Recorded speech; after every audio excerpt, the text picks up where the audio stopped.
down from office to home, but from the Brickyard, Indianapolis Motor Speedway, where throngs watched NASCAR Nextel Cup Series qualifying earlier today, about 15 miles to the west to Indianapolis Raceway Park. Another huge crowd is gathering to see the heated action that August short track racing can bring. The drivers are ready, the lights are on, and the sparks are about to fly.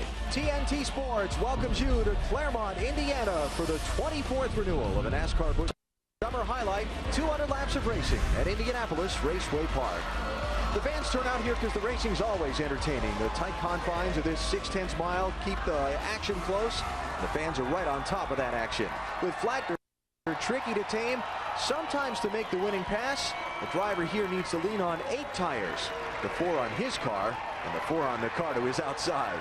To pit road, here's Ralph Shaheen. Alan, one of the really unique things and really cool things about IRP is the fans get to get right up close to the cars and the drivers just before we go green. In fact, Reed Sorensen was just over here signing autographs. Why do they want his? Because for the second time this season, he's on the pole. Congratulations on that, Reed. Now, I had the chance to ride with you and David Stremme around the track, and you guys were discussing strategy for turn 1. What's the game plan between you and your front row partner? Well, David knows that we're trying to run for points here, and he's doing the same thing. So his car might be a little bit better than mine on old tires. So he's going to try to let me get 5 points out of the deal. And you know, I told him if he's knocking on my door, I'll let him go. So you know, I hope David and I don't get in any kind of situation where we're teammates. So that'd be kind of crazy. But you know, David and I get along really well, and it's pretty cool being on the front row together. And I asked him whether he thought I should take the outside or inside. I don't know if that was a good idea, but he's usually pretty honest with me. So hopefully we can get our 5 points and then have a good run the rest of the night. That's lap 1. Lap 2, it's every man for himself, Lindsay. Thanks, Ralph. The first place battle in this series is a tight one. Only 70 points separate Clint Boyer from points leader Martin Truex Jr. Tonight, they qualified 8th and 9th respectively. Clint, I want to start with you. You said this isn't your favorite track. How are you going to get it done tonight? Hopefully we'll do that. But it's a tough racetrack. It's hard to pass on. Luckily, we are starting up front a little bit. We struggled here last year, but I learned a lot. So just got to keep the fenders on this AC Delco Chevrolet and have some fun. So, you know, that's our game plan. Hopefully, we're in qualifying, so it should pay off. Hopefully, the track's going to tighten up.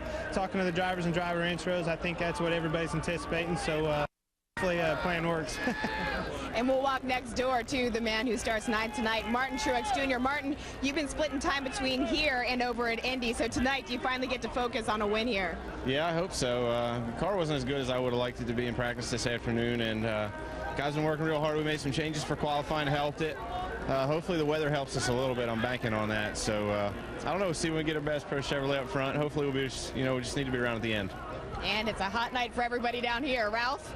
Well, Lindsay, Tony Stewart's in a really good mood. He's over here trying to mess up my hair, but the only good thing, there you go again. Yeah, but you know what? Like a rat on acid or something now? Yeah, but you know what? At least mine's its natural color. What is this up here? What do you call that? Well, see, I've got a miniature Australian Shepherd that Patty and Kyle Petty got me, and it's kind of got this light color, and she's got dark color, and then she's got some gray. So I don't know. It's my hairdresser in Charlotte that did that to me. So you'll have to take it up with her. She lives pretty close to you. She probably does your hair too. This place is so tough when it comes to changing track conditions weather-wise. What can we expect out of it tonight? You won a lot of races here. Yeah, we had Dennis Setzer in the truck or in the car this morning after he ran the truck race last night, and he's got us pretty loose right now, and he said that's what helped him last night be really good. So you know, with the clouds coming in, it's already getting really cool out here. So the surface temp's cooling off from when we qualified. Not a bad qualifying run for us. We just got to be a little tighter, but the good thing as the race goes on, our car is just going to keep getting better and better, and I think a lot of guys are probably going to be fighting being tight. So hopefully we'll be in good shape. He's in a good mood and feeling racy, Alan. And Tony Stewart going to come from midfield in 17th position. 43 drivers ready to go. The opening ceremony and green flag coming up from Indianapolis Raceway Park.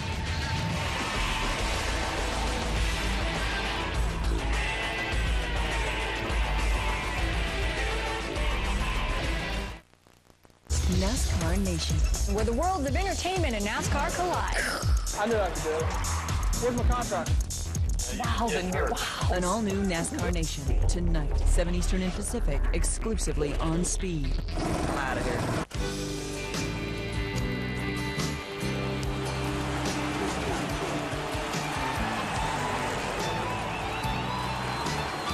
For the record, a fan's love of the race has no finish line.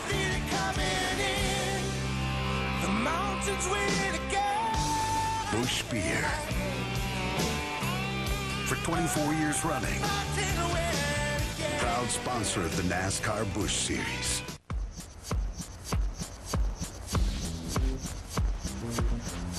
Hey, we'd all love another week of summer, but it's back to school time, so don't forget your notebook. Say hello to the M320S from Gateway with the Intel Celeron M processor. It's super thin, about 1 inch, and it's so light, carrying it to class won't feel like a workout. It's also light on price. Just $599.99. But don't decide yet. Stepping up to the M325X with the Intel Centrino mobile technology gets you added power, memory, and longer battery life. So you can do more in more places. And get this, it's just $899.99. You also get free shipping and a free photo quality printer. Wow. For notebooks starting as low as $599.99, call today or buy online at gateway.com. If you're college bound, ask how your computer can be tailored to your school through Gateway's campus computing program.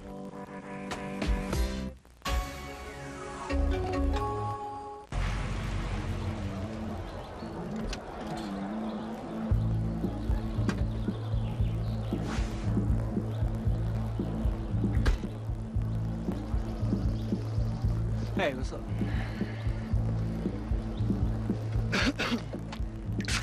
Bad idea. Ignoring your car's maintenance. Good idea. Relying on the NASCAR Performance Network to choose a repair shop you're going to love. Just visit NASCAR.com and click on Auto Service. A look at the ups and downs of last Saturday night's NASCAR Busch Series race that resulted in championship leader Martin Truex Jr. basically losing half of his point lead. 42 points going into the St. Louis race. Now Clint Bowyer just 70 behind. Reed Sorensen a close third. And we talked already with all three, all starting near the front of the pack tonight with Sorensen on pole. And we welcome you to TNT's coverage of tonight's NASCAR Busch Series race from Indianapolis Raceway Park. Alan Bestwick here with Benny Parsons. And BP and I have been talking back and forth about this race and what we were looking for tonight. And Benny, you think tires versus track position is going to be the big deal? Track position is going to be king. We talked to Clint Bowyer just a moment ago. He said, difficult to pass here. It is difficult to pass. These guys get a chance to pit. They're just going to bypass pit road, stay out on the racetrack. They'll pit one time tonight and one time only. They'll not be back in that second time, because if they do, they'll just not be able to work their way back to the front. I know some crew chiefs I talked to are going to try and pit twice tonight. We'll see how it works out. The other thing we're thinking about, the 3 Ps: passing, patience, and paybacks. See, that's the problem. Those guys that pit twice, they'll have to start so far back that when they try to fight their way through, they got to run over some people to do it, and there will be paybacks from those guys they run over trying to get to the front. We may see a few tempers boiling over by the end of the night. Not unusual for one of these short track races here at IRP. The drivers are all buckled in now. Down trackside, the various dignitaries are gathering by the start-finish line, ready to utter those famous words that all these fans have been waiting hours to hear. There on the big screen.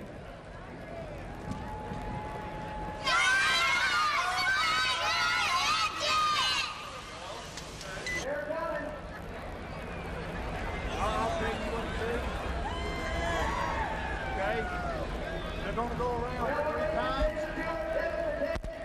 You'll have They came up with this elaborate thing here. They wanted the kids from the Children's Hospital to give the command to start engines, but none of the drivers heard it. You heard it at home. Now they've got the word. The best made plans, huh? They often go astray. Yeah. Stacy Compton ready. And these fans ready too. I'm interested. Reed Sorensen talked about, he and Strimmy talking about which side should he start the race, on the outside or inside, the traditional spot that the pole sitter would start. Yeah. I'm interested to see which one he chooses. Normally, the fastest qualifier here will start on the outside, because that is the preferred line. And it is a fairly well-known but often rarely employed rule in the book that the pole sitter does have the option. Let's take a look at the starting lineup for tonight's race. Sorensen on pole, whether he starts inside or outside to be seen here momentarily. Robert Presley returned to the Busch Series in a great qualifying run. Outside of row 2 alongside Hornaday in the 32 car. And how about Tracy Hines, infrequent driver, back in row 3 alongside Jason Keller. Hines driving for Ray Abraham here tonight. There are your championship first and second place drivers. Truex there in row 5 and Boyer in row 4. How about Aaron Fike outside of row 10? Kenny Wallace with his new sponsor on his car in row 6. Fike, one of those guys that has a lot of laps in open wheel racing on this racetrack, so pretty comfortable for him. Tony Stewart, row 9. Another guy, a lot of laps here. My guess is Tony Stewart will be going towards the front. J.J. Yeley, Justin Labonte. See Mike Wallace, Tim Sauter on the outside of row 12. Mike driving for Brother Rusty's team here in IRP tonight. Joe Kaufman, new name to the series, 19 years old. You'll hear more about him later on in the night, but another one of these kids that looks barely old enough to shave. First NASCAR Busch Series start. Yeah, Steve Grissom, Boston Reed, one of the Hendrick drivers back in row 15. There's Carl Edwards. Didn't make out very well over at the Brickyard with his qualifying for tomorrow's All-State 400 at the Brickyard. And then came over here and drew an early number and didn't fare as well in the heat of the afternoon qualifying here either. Starting 31st with Carl Edwards, and might be a guy that has to have some patience as he tries to work his way toward the front. His crew chief Brad Parris never been shy with the strategy gambits either, huh? No. Paul Wolf, Kevin Hamlin, one of the Ganassi development drivers back in row 19. Tyler Walker in row 20 blew the engine on his second qualifying lap. They had about an hour and 45 minutes to race time. They started taking the engine out of the car, got it put back together. The car's on the grid in time. He's ready to go. And 43rd spot, Brian Tyler out of Michigan. Former couple-time USAC National Sprint Car Champion. As always, more cars here than spots in the field can be accommodated, so there are the list of those who failed to qualify. I told you about Tyler Walker's problems with the engine change. He'll go to the back, and A.J. Fike's team made an unapproved post-impound adjustment. So we had to go from 41st to 42nd. Yeah, big loss there, yes. Right? I think I'd do that too. Rolling off on the pace laps, but they don't take long on this little track, so let's get right to pit road and get our final stories before the green flag. First to Ralph Sheheen. Well, Alan, I talked to David Stremme just moments ago before the start of this race, and he will start on the outside as it turns out now. In row number 1, Reed Sorensen will move to the bottom. And David said this is the best short track car I've ever had. It was built brand new for the race in Milwaukee. They also ran it at Pikes Peak and Gateway, and he really feels this car is like a good pair of shoes. He's so comfortable with it. He says, I can win just about anywhere. He almost did that at Gateway a week ago. Maybe he'll do it here tonight. Lindsay? Thank you, Ralph. I'm in the number 32 pit stall of Ron Hornaday Jr. You can see that his crew is working hard here because Ron has decided he's going for a little triple crown of his own. Last night, he came in 3rd at the truck race. Tonight, he starts 3rd here in the Busch Series. And he says that if he could finish at least 3rd tonight, he would be happy. He also told me that last night he learned plenty of good secrets about what kind of adjustments he thinks he might need to make to win here. Lindsay, thanks. So we get a couple of more pace laps before we go. VP, one of the tricks to this racetrack, you see how flat those corners are. The fast lane. The fast lane is up by the outside wall. That's right. And so the guys on the bottom have some tough conditions there. And so far, we've seen the 41 car on the inside. Sorensen seems to have chosen the inside to start this race. And you're right, when he goes down in turn 1 with too much speed, he'll carry up and slide into the side of the 14. If you want to try and pass somebody, you got to crank the car down onto the flatter part of the racetrack. That's harder on the tires. You can only do that for so many laps in a row. And the other thing is you might have to lean on that guy outside of you to keep from piling up into the wall when you head into the corner. You said at the very top of the show, sparks will fly. Yeah. We will see some sparks flying. Yes, we will. Our race analysis tonight, 200 laps on the track that measures a little better than 0.6 of a mile. And the pit window number looks a little different than we might normally show you. That's not a fuel mileage number. No, because as soon as they get to lap 80, they can pit, and they won't pit again. They'll be in front when all the rest of the cars pit, and they'll try to get that track position to stay there. So one more pace lap before we go green here at Indianapolis Raceway Park. Check that. They're showing 2 to go here. Looks like they're going to add another lap before we go racing. Benny, this race has been going on since 1982, since the NASCAR Busch Series was formed. And the people in the Midwest here just turn out. Long before there was an XL Cup race over at the big track, if you will, these fans were showing up to see NASCAR racing here. Well, we had crowds like this. We've been coming here 24 years. We've always had huge crowds here, and we've been going to the Brickyard, what now, 11 years now? This will be the 12th tomorrow, yeah. So, and they're sitting in the grass. Yeah. That's a common thing here at IRP. Yep, throw a blanket up on the hillside. Those people were here when the gates opened earlier today to throw that blanket up on the hillside and reserve their space. A lot of people over at the big track for Bud Pole qualifying earlier today, making the drive up Crawfordsville Road and under I-465 to come out here tonight and see this race, sort of a little summer speed week, if you will, and the NASCAR Craftsman Truck Series here last night. I think the thing I like best about this race, and I've been coming here for quite some time, the action is always intense. there's never been a snoozer here that I can recall. No. Because there's going to be someone racing side by side around the racetrack. It may not be for the lead, but there will be someone back there side by side. All right, here we go. Next time by, green flag, guy in turn 1. Sorensen get those 5 bonus points that he wants so badly.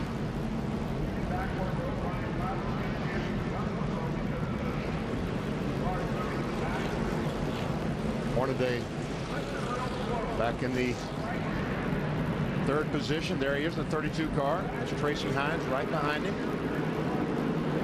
Jason Keller, 35.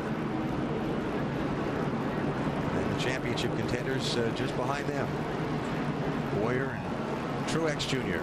200 laps around this .686 mile oval. Sorensen and Stremme, the fight for the lead into turn 1. Sorensen seems to believe he's going to get the corner. Let's see.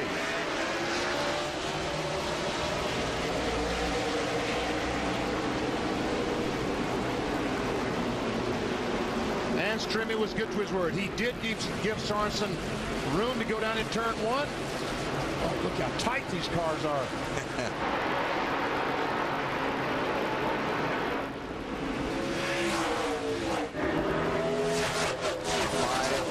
For the championship for Reed Sorensen. That's Paul Menard in 11, digging down underneath Kenny Wallace. Kenny Hamlin in the 20 car, trying to make his way forward.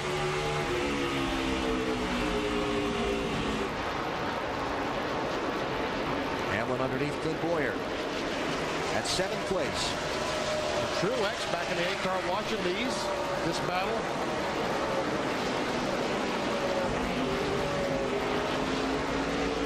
Kenny Hamlin makes that. That was very impressive, being able to pass on the bottom the way he did. Yeah, Benny talked to Hamlin earlier just after he made his qualifying lap, and he really was excited about this race car. Check out Truex, just dove on the inside of Boyer, could not make the pass. Wise, it just pulled back behind him. Here's our race for 3rd. See Tracy Hines in 6. Gets by Hornaday in 32. Jason Keller 35, right down on the flat. And he's going to pick up a spot from Robert Presley. That's going to be 5th. Keller's won this race twice before. And you can see Denny Hamlin right along with him off turn 2. Lindsay, has he said anything about the 20 car yet? He's being awfully quiet on the radio, but I was able to hop in the truck with both Denny and Martin Truex Jr. when they were going around for driver introduction. Denny was saying he just really, really wants that top 10 finish. Last week I got to talk to him at Gateway, and he said that's where he finished 11th. He just really wants that confidence factor, and he thinks this is a track where he can get it. Well, so far, so good, Lindsay, that's for sure.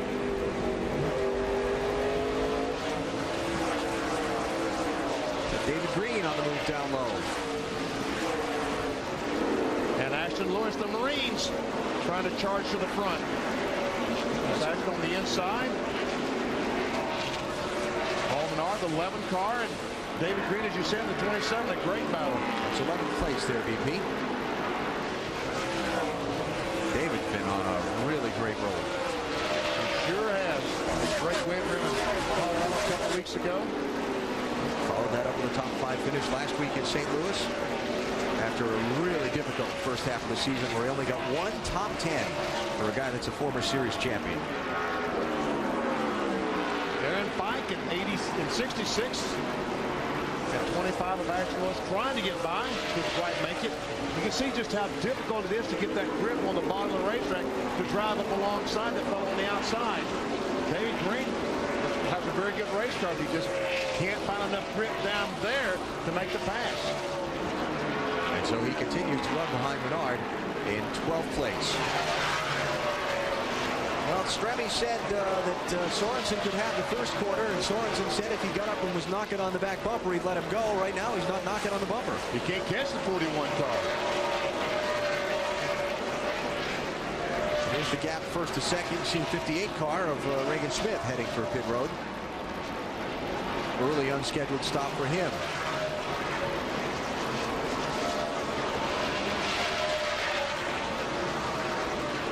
Jason Keller 35, Ron Hornaday 32.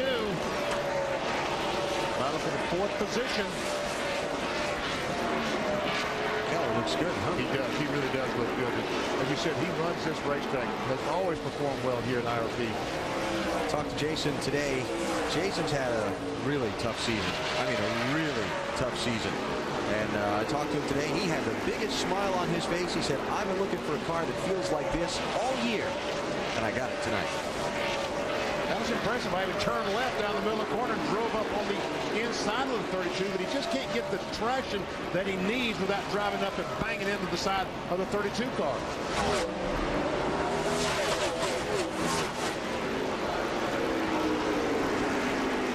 Ralph, some of these guys look like they're pretty good, and some of them are struggling with their setup. Well, that's exactly right, Benny. The common terminology we're hearing a lot of here tonight is tight in the center. Can't get the car to turn, and then I'm very loose coming off the corner. One of the trick terms that we're hearing now to fix that problem is something the pit crews are calling hillbilly. Now, what they want to do is get more spring rate on the left front as opposed to the right front.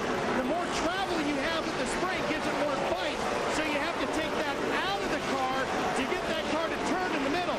And, Benny, we're hearing as much as 50 pounds more on average between those two springs. So hillbilly is a term the crews are talking about tonight. Well, Ralph, I must be a real hillbilly because that's a trick that I used many, many years ago to get my car to turn better in the middle, was put stronger left front spring in it. But that was before the aerodynamic days of the cars we see today. You used the term hillbilly, and it didn't involve banjo music. How about Keller? Got the spot. Yep. On the move, so Jason Keller to fourth. And your leader beginning to feel a little heat from behind as they deal with some lap traffic. Stremme closing in on Sorensen. So 15 laps at 200 in the books early in the going at Indianapolis Raceway Park. Reed Sorensen is the leader. You're watching NASCAR on TNT. Good news for those who suffer from the effects of remote-itis. Life doesn't have to be lived on the couch anymore. The remedy is just a phone call away to the ticket office at California Speedway. Feel the excitement that comes from seeing NASCAR under the lights live and in person. From the pre-race festivities with Earnhardt to Rusty's last call. Ask your doctor if NASCAR Racing Labor Day weekend at California Speedway is right for you. Side effects include a sore throat from yelling and adrenaline overload. For tickets to the NASCAR Nextel Cup 500, call 1-800-944-RACE or visit CaliforniaSpeedway.com.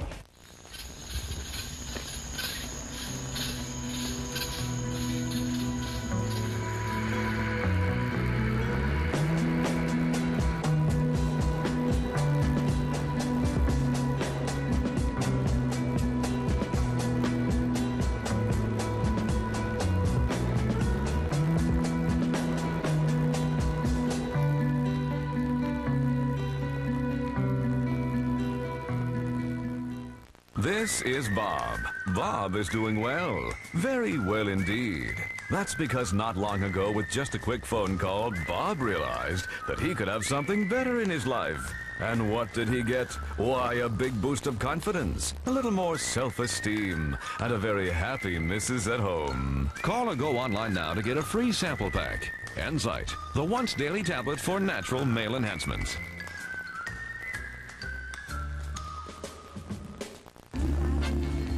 This is Bob. Bob is looking cool. And with a call to Enzyte about natural male enhancement, Bob is living large. In a few short weeks, Bob has a big new spring of confidence. A generous swelling of pride. And the one thing every man deserves, a little well-earned respect from the neighborhood. Call or go online now to get a free sample pack of Insight. Insight, the once daily tablet for natural male enhancement. Beautiful night outside of Indianapolis, Indiana. Beautiful night for Reed Sorensen, last weekend's winner in the NASCAR Busch Series in St. Louis, out in front after winning the pole for tonight's race earlier this afternoon. There's the gap from Sorensen back to David Stremme. 0.8 of a second back to the 14 car off Stremme. And both these cars at St. Louis, the last race, ran extremely well. Looked like the 14 might have a shot at winning, had a flat tire. 41 took advantage with a win. About a check on the championship leader, Martin Truex. He's in some pretty heavy traffic. He has been passed. Oh, they're 3 wide in front of him. Oh, boy. He got passed by Clint Boyer for 6th place. This in traffic a minute ago. He gets in the back of the 46 car and had to jump out of the throttle quickly. And when you jump out of the throttle that quickly, it wants to upset the car. And he's lucky that the 2-car Clint Boyer didn't run in the back of him. Watch this. Oh, it's so close. Boyer was paying attention. And yet able to take advantage and pick up a spot. So Boyer is up to 6th. Truex is back to 7th. And they have shuffled Ron Hornaday back to 8th place. He started in 3rd. What? Boyer is running a much, of course, he has to run at the lower line as he tries to pass the 46 car of Robert Presley. He's making this lower line work pretty doggone well for him. If you want to pass them, you got to go where they're not, right? Or you got to move them from where they are, one of the two. And we'll see that before the night's out tonight, too. Jason Keller, 35 car, just gets by Tracy Hines, take over the 3rd spot. It's been a while since Jason Keller's won. July 2003 at the Milwaukee Mile. Lindsay, he's loving it, isn't he? He's loving it. And you know what, Alan, you said earlier that when you talked to him, he had a huge smile on his face. That's because he described it to me before as funny. He said this is a backup car that we have had all season long. No one thought to bring it out because we had another car we came down here and tested with, but it was awful. It was terrible. So they got out the backup, and he was all smiles today. Crew chief, for the guys that hang the bodies on those cars might not be all smiles because it looks like that right rear quarter panel's a little ripped up. He's had some contact with someone back behind the right rear tire. That's for sure. I'm loving it. You work that in so smoothly. He is. He's loving it. How about Tony Stewart? It's a James Dean car. Started 17th. He's up to 14th. Ralph trying to make his way to the front. Right now, Alan, Tony Stewart's a little quiet on the radio. The car is a little loose center off, which, Benny, as we were talking earlier, is a little bit different than what a lot of the guys are saying. Usually it's loose way out onto the exit. Tony's getting a little loose more to the center of the corner. That's usually where most of the guys are tight. He might have tried too much hillbilly in that car, and that's too big a left front spring. At the Kevin Harvick Incorporated entry that Tony Stewart is driving tonight. After he drove for them earlier in this season. Reed Sorensen, the race leader, led all 31 laps so far, just completing lap 32. He did it to work some pretty heavy lap traffic as well. He's put a full second on 2nd place running David Stremme. From green to checkered and all in between, Speed Channel is Race Day Central. Just race it. First, NASCAR This Morning gets you wired. Door to door, beating and banging. Then, NASCAR Victory Lane takes you inside the winner's circle. So now we have a points race. Sundays only on Speed Channel. I don't know about you, but I hate cell phones. Because me, I like being hard to reach. I like driving down the street without worrying about some guy talking to his wife while trying to make a left. I like going to the movie without hearing a single ring, unless it's a sound effect. Oh, and for all you guys who like to wear your phones on your waist like it's some kind of badge, got news for you, Sheriff. You're not impressing anyone. So put down the cell phones and pick up a big, plump Ballpark Frank. Ballpark Franks. Be big, be meaty, be frank. Do the cowboy thing all across the country. From sea to shining sea, people are saving money. People like you and me. Every city, every town, every generation. nation. That's the way we all live in the Eastwood Insurance Nation. Folks, it's an American revolution. Car insurance as low as $39 a month. Call Eastwood Insurance today at 1-800-468-LESS. Eastwood. Indianapolis Raceway Park and NASCAR Busch Series racing on TNT. Reed Sorensen from the Atlanta area, star of the show so far. And our Wendy's race menu, we've got a lot of stars going to be featured tomorrow in the Allstate 400 at the Brickyard. 400 miles of great Indianapolis Motor Speedway. NBC 2 Eastern Time, our Wendy's. Sorensen in some pretty heavy lap traffic. Well, he is. As a matter of fact, this traffic that he's running through, the lap traffic that he's running behind, has allowed second place, third place, all these cars catch up. Check the gap from Sorensen back to Stremme. Give you the picture of what is first back to second. There's Sorensen in the 41, and there is Stremme in the car with that big Navy logo across the hood, the 14. And Lindsay has an update on both the first and second place runners. I do. Thanks, guys. You know, there were a lot of people coming up to Reed Sorensen right before the race saying happy anniversary. That's because this is the first Busch Series race here at IRP that Reed ran last year, a year ago. He started that race third, finished 13th.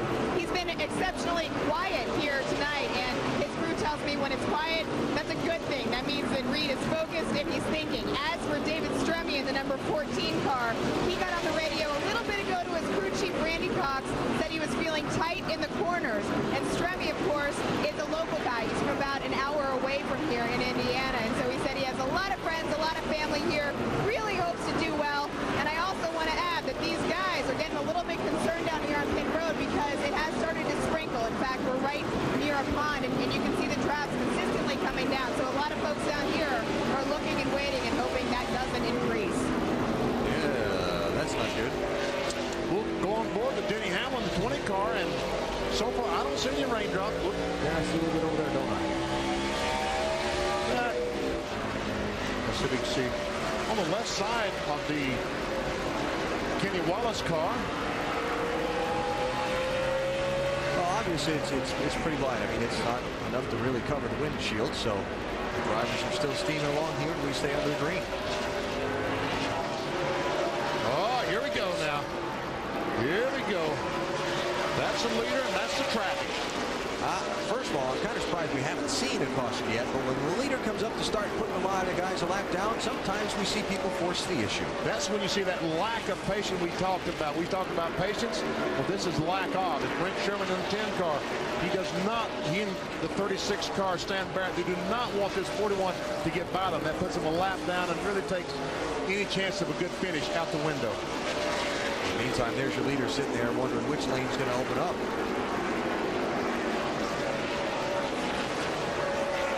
Brian Petty has that 41 car working well, doesn't it? Yeah. No surprise. No. He and Reed Sorensen, since they teamed up, have been a very, very strong team. Brian Petty's the crew chief on 41. Look at this. Clint Boyer on the move. This is second place.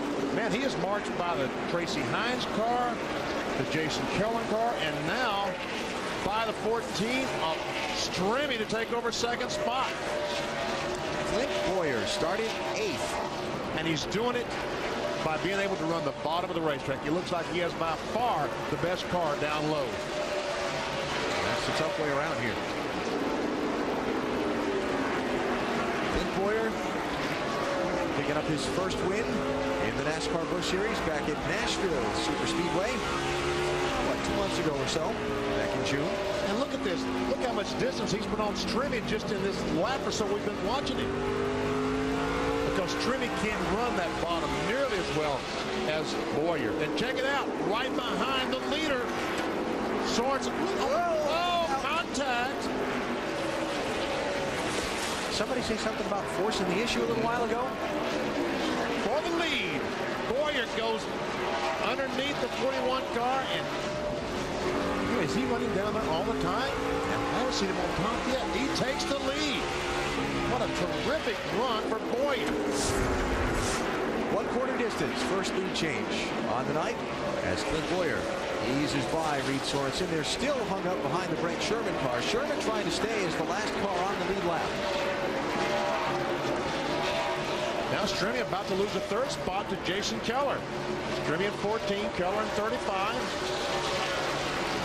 But see, I mean, all these cars are struggling on the bottom of the racetrack except the two of Boyer.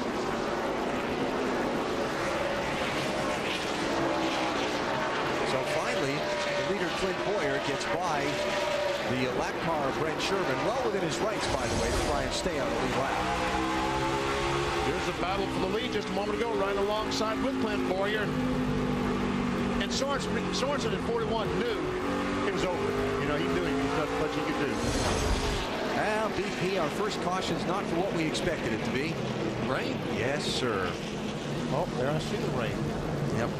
Falling on some people's heads here in Indianapolis. Just picked up. I just saw a rustle in the grandstands a minute ago of people reaching for the cover, and starter Kevin Moss reached for the yellow flag and put it out over the field. So first yellow of the race, lap 52 of 200. Clint Boyer is the leader. We will take a break and come back to Indianapolis Raceway Park in a minute. Tonight on Speed, old school racing is back. Pigs, street rivals take it to the track. We're not scared of anything. Someone will lose a car. Lose the race, lose your ride. Pigs, tonight at 8:30, only on Speed.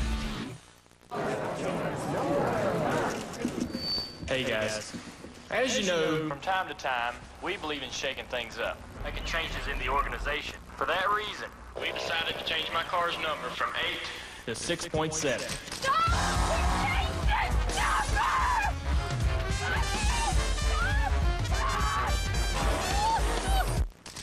I'm just messing with you. We're gonna stick with 8. Just a joke. No harm done, huh? You've been tinkering with your car for so long now. How fast is it really?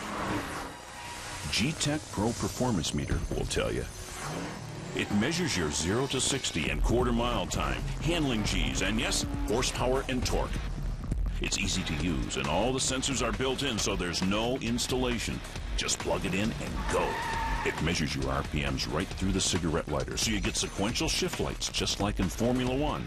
Yes, it works in any car, even diesels. It's accurate to 100th of a second, thanks to 10 years of research and our award-winning technology. Magazines have tested it. Now they test with it. Become a better driver and have some fun. Guaranteed or your money back. It's only $199.95, and it's the ultimate gift for a car guy. Get yours today. Call the 24-hour hotline right now. G-Tech Pro. That's 1-800-G-Tech Pro or 1-800-483-2477. Let's compare. If this is other car insurance companies, this is Allstate, and if they both cost about the same, which would you feel safer with? You're in good company. Last year, over 1 million people switched their car insurance to Allstate. Surprised? For many people, Allstate actually costs less than those companies that only talk about how much you can save. Allstate's been helping drivers for over 70 years. You can look to their knowledge and experience for help 24/7. You get more than an 800 number. You get real people with answers. Why get car insurance from a company you're not sure about when you can get peace of mind from Allstate? It's a good feeling if the going gets rough. Call 1-866-613-5800 and find out how much Allstate's knowledge and experience can help you save. You don't have to wait for your current policy to expire. Switch to Allstate and start saving right now. Quality car insurance should be affordable. That's Allstate stand. Good hands. Bikes and beer, guns and girls. Texas Hardtails. Mostly true, totally unreal. 8:30 on Speed. The Castrol Engine Block. Saturday and Sunday mornings beginning at 7 Eastern only on Speed. Back at Indianapolis Raceway Park as the rain has brought out the caution flag for the first time on the night. And unbelievably to me, all the leaders pitted. Every car, I think, on the lead lap made a pit stop. Just 50 laps into the race. We didn't expect to see anybody on pit road until we got a lot closer to halfway. Maybe the weather's changed their thinking. Maybe they're thinking we might not see a full 200 laps. Well, that could be. Holds the lead on the pit stops. And we will take you back and show you the stops that happened here just a minute ago. To the right front tire changer. Having some trouble on that right front. Hey, Ralph, what happened on the right front? Well, Benny, with the 2 car on the right front, he said he got into Martin Truex just a little bit with that right front and affected that a little bit. But he says the car is sticking beautifully on the bottom all day long. They brought him in, put tires on him, put sticker tires on him, and got him back out. Now, as far as the 8 car Martin Truex goes, he's been battling that traditional problem, Benny, that we said at the beginning of the night they were going to have. Tight in the center, loose off. I don't know if they're working that hillbilly setup on that car just right now. They did make an air pressure adjustment on the 8 car, but they didn't say much more than that. Serviced the 8 and got him back out. And we see the front tire changer having trouble on the 8 car as well. NASCAR is showing the black flag to Tony Stewart. His number's the one that's posted up on the board. We'll follow up on that in just a minute, figure out what's up there. First, how about the leader, the former leader, Reed Sorensen's pit stop, Lindsay? Reed Sorensen is still being extremely quiet on the radio, but they brought his car in. They gave him 4 fresh tires, gave him some fuel. They made a slight chassis adjustment, but they feel like the car is doing exactly what they want it to right now, and he's hoping to get a win this time around. So right now, Sorensen sitting in 5th position. Mark Green has not pitted under the caution, so he's the leader for the moment. And you caught a glimpse of Tony Stewart dropping down onto the pit to serve whatever penalty he has been assessed. So we'll follow up on that when we come back to Indianapolis Raceway Park. Stewart on pit road for a penalty. Mark Green the leader, followed by Clint Boyer. And that ugly wet stuff falling on a racetrack.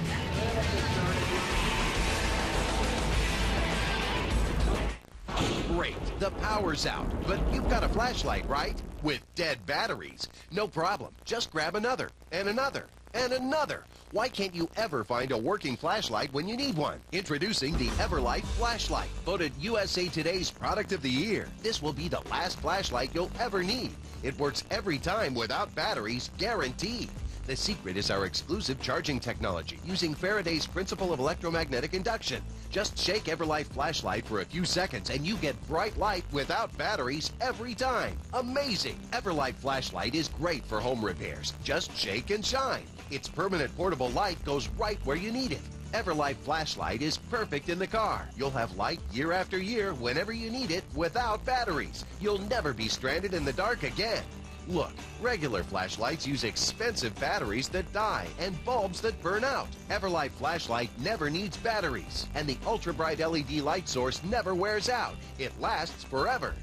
I carry this $200 flashlight at work. It needs to be recharged every day. The Everlight Flashlight never needs to be recharged, and it works every time to keep your family safe. Use Everlight Flashlight in your boat, RV, and while camping. You can even take it with you when you walk the dog. Everlight Flashlight is a must for all home emergency kits. The powerful beam can be seen over a mile away. The Everlight Flashlight is waterproof, shock resistant, and so tough, we guarantee it for life. If it ever stops shining, we'll replace it for free.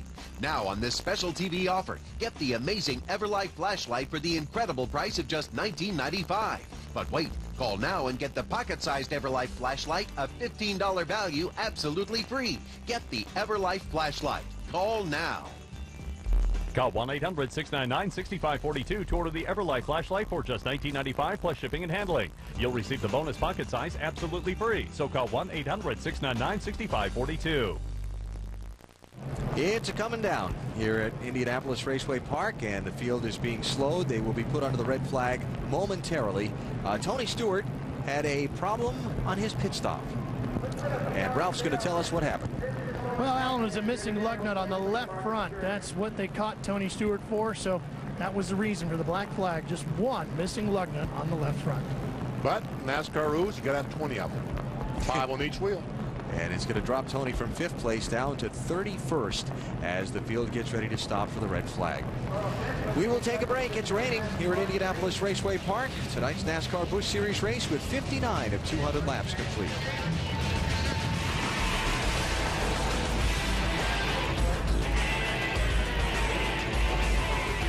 NASCAR Nation, where the worlds of entertainment and NASCAR collide. I knew I could do it. Where's my contract? wild in here. Wow. An all-new NASCAR Nation. Tonight, 7 Eastern and Pacific, exclusively on Speed. I'm out of here. Let me guess. You've been injured in a motorcycle accident because someone turned in front of you. What's worse, the police report says you were at fault. Sound hopeless? It's not. I'm Pat Riley, and we specialize in motorcycle accident cases. Call me, and I'll personally come meet with you. And remember, there's no charge until we settle your case. Call 1-800-CYCLE-USA, the motorcycle lawyers. That's 1-800-CYCLE-USA. Tonight on Speed, old school racing is back. Pinks, street rivals, take it to the track. Anything. Someone will lose a car. Lose the race, lose your ride. Pinks, tonight at 8:30, only on Speed. Yeah, the boys are asleep. I'm just getting ready for bed. So you'll be home tomorrow? Okay, sweetie. I love you. Bye.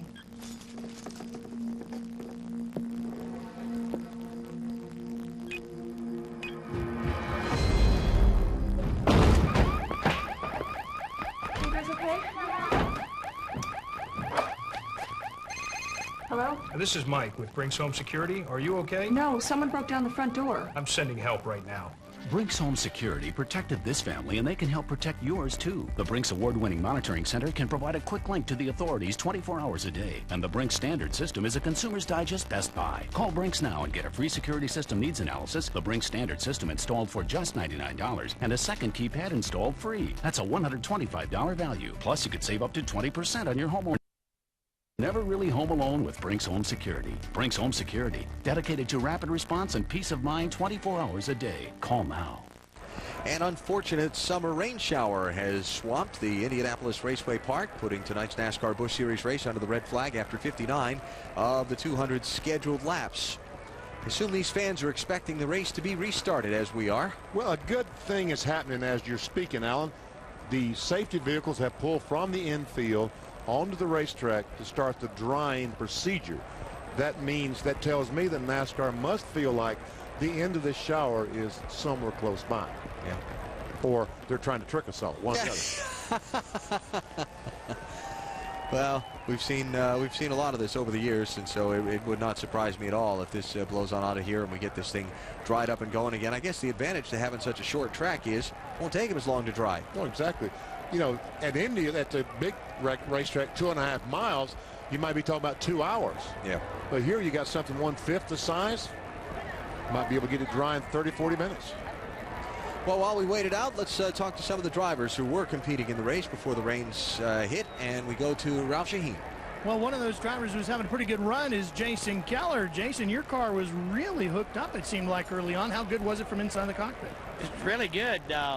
You know, Pat was telling me my lap times, and it was, you know, I was about 2/10 faster than the leader, and then a 2 came out of nowhere. Kind of caught me by surprise, but car's really good. Unfortunately, we had a little miscue on that last pit stop, on that first pit stop, and put us in a hole. I think we came out 12th, so got a big hole to dig out of, but got a really, really fast car, and we've been struggling of late, so it's nice to have a fast race car. You can get up there and battle for that top 3, and we can dig ourselves out of this hole, and now we need all the laps. Now we need to stop raining, but 95, when I won here, actually, it was about the same condition. You know, we ran about 40 laps and it rained, and then we went on to run the race, and I won my first race here in 95. So hopefully it's the same thing, and I know Deb and the kids are watching back home. Hopefully this rain gets out of here, so I'm supposed to go on vacation tomorrow, so I don't need to spend another day here, but got a really fast race car. We just got to dig ourselves out of this hole. When you got that first win and it had rained and then you went back to racing, what did the track do to allow you to win? Did it get better for you? And if so, why? What does it do? Well, our car just started working a little bit better, turning a little bit better, just cools off. And I think if I can race head-to-head with a 2 tonight, I think I got a shot at him. He caught me there in lap traffic. So I got equally as good a race car that I won with here in 95, so hopefully the same results. Well, with another soggy driver, here's Lindsay. Thanks. It's the soggy Denny Hamlin. Denny Hamlin is a rookie. Never been here to IRP, so this is quite a welcome for you. Hey, 7. You're now back to 14th. What was it that happened? I got to the outside of Robert Presley, and it kind of ran out of room coming off turn 2, and it's hard to really see the wall there. So I got squeezed up in the outside wall, and it's bent something on the front end. I'm not sure. So I don't know. We made some adjustments here and try to compensate for it. So hopefully it'll be a little better. You said that you might be able to use this rain break to your advantage. How so? Well, you know, it just gives us an opportunity to calm down and kind of think of what we need to do to fix the car, and whether we decide to come back in and maybe adjust the toe or just kind of fix it with chassis setup. You know, that's the best we can do, and there's not a whole lot of laps in this race, so we're just going to have to get where we can. Thanks, Denny. Go dry yourself off. Guys. There'll be a lot of that happening down there. Wait a minute, he took her umbrella. Lindsay, did he leave you with an umbrella? I think she's okay. Do you see me? Yeah, there you go. I've got my own, but now my awesome spotter is without an umbrella. So what's the problem? You guys can run one down to us, right? Oh, no, that's okay. No. Okay. There he goes. I think that was probably his. Well, yeah, that was his. But I'm worried about Lindsay. Now I'm worried about Walter or John or whoever their spotter was. Yeah. Well, they came prepared anyway. But there's an umbrella around there anywhere, because I don't know about you, but I don't have one with me, so I'm kind of glad I'm up here where it is dry for the moment. Hendrick Motorsports crew waiting it out. And a lot of these fans still trying to file down under the grandstands to find a little bit of shelter, as the sky really opened up here and dumped a lot of water in a very short time. And it's still raining, but it looks to me like it, well, I don't know. I'm not out in it, so I was almost say it's slowed down some since. Well, never mind. Just never mind. I'm thinking of a race I went to one time, probably the race I said longest rain delay. It was won by a certain Benny Parsons. Charlotte, 1980, yes, 600 miles with 2 rain delays. 7.5 hours to run the race. Exactly. And that wasn't a night race then, folks. We sat about 3 or 4 rows up from the bottom on the old concrete grandstands before they redid them there at Charlotte, and 90-degree heat and then pouring down rain, and then 90-degree heat and pouring down rain, and in the end, I watched old BP here and Darrell Waltrip slug it out for the last 100 miles. So that was before you were rich, huh? Back when you couldn't have. You wasn't in the suites like you are now and all that stuff. You're back to that was when I was a paying race fan. Jack Roush has come over here to watch his team's race tonight, and I think Ralph's caught up with him.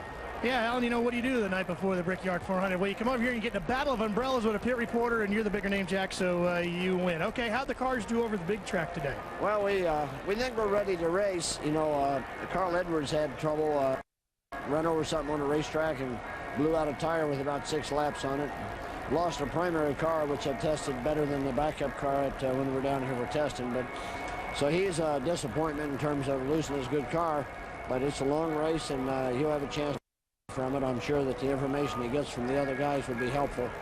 You know, it's an inbound race, and anybody that's got themselves organized for a short run that isn't conscious of or doesn't have the setup in it that's going to make it go for a long run, they're not going to last long. So my guys, to a man, are all confident that their cars will hang for the long run, and doesn't matter where we start. It's fine.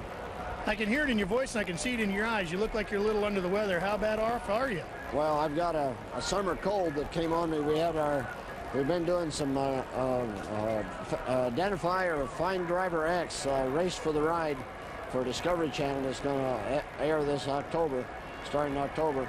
And I've been doing that at Martinsville. I spent 2.5 days in 105-degree weather with a cold, and this rain is not helping. Yeah, but he's a true dedicated racer. He's here once again watching his cars go around in a circle. Lindsay? Thank you, Ralph. I'm here with David Green. David was running 7th. This is the same car that you won at Pikes Peak, same car you did well with last week. What is it about this machine? Must be the car. Stuart and them guys built this car back for Richmond, and it's been very good everywhere we took it.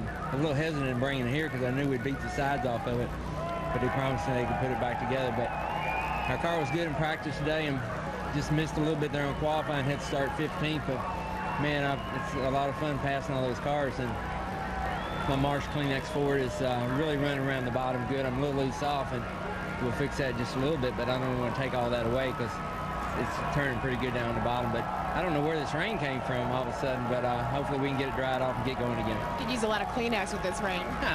Shop towels and shop rags and all those good products. But I'm pretty excited. This car's working good, and we've been on a great little roll here in the last month, and I hope it never ends here. But thanks to Kleenex and all their supporters, Marsh here. Today we hopefully win this 200-lap race here for Marsh. David, what do you tell the rookies? Because I know you spend a lot of time with them. So how do you describe IRP for someone that has never seen it? Well, first of all, each week I talk to guys like Carl Edwards and Reed Sorensen, and those guys are far from being rookies. But, you know, I think the biggest thing right here is it's a real wide racetrack, but only a small portion you can use at the top. And as you try to pass people on the bottom, it's very, very easy to squeeze a guy into the wall and exit. And it really comes up tight on you. So that's the only thing I really told them. And other than that, it's a tricky little place, and that's about all you can say about it.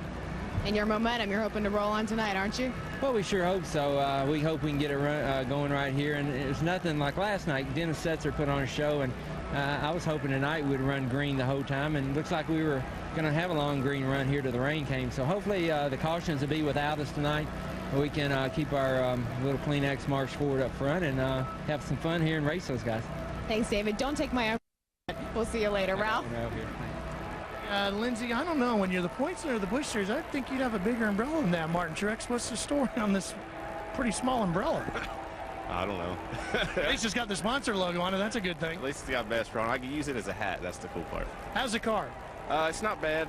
Real loose off the corner. No forward bite at all. But it seems like we're better than most, so that's a good thing. The 2 was really strong. I felt like we were catching everybody but him. So made some adjustments on our pit stop, and hopefully we made it better. Just real proud of Bo and all the guys. They done a good job with the car. Wasn't real happy with it today in practice, and they done some good adjustments to it, and it's driving pretty good right now. Will the rain, do you think, hurt or help the setup the way you have it right now? I don't think it's going to do much to anybody. I think it's just going to have more grip on the track. It's not going to be so slick, so it might help me for a little while. But eventually, by the end of the race, it's going to get back to where it was, and so we're going to need to be better. Well, I know you got that big contract done with DEI. Did you wear your umbrella for next year? No, not yet, but maybe I'll have to look into that. Talk to Junior about that. Would you get that fixed? You think they could get a points leader a big umbrella, Alan? Yeah. I talked to Martin earlier today, and he is qualified for tomorrow's Allstate 400 at the Brickyard. Had a busy day, but he's thrilled. That guy's beer's getting rained on because he had his cooler top on his head. There's a cushion on his head. Man, oh man. Whatever works. Popcorn boxes? No, that's not a Shriners convention. No. Yeah. Seat cushions. And then some people that have said it's too late. I'm soaking wet already anyway. I guess if there I'd be doing the same thing. So where's the stuff that was in the coolers? It's not on the ground, I'll tell you that. Okay. Red and a conventional umbrella, finally. Red flag for rain here at Indianapolis Raceway Park after 59 of 200 laps. TV ratings and you. Parental guidelines at the start of every program let you know about the content and age appropriateness of that show, so you can decide which shows are suitable for your family. To learn more, visit this website or call the number on your screen.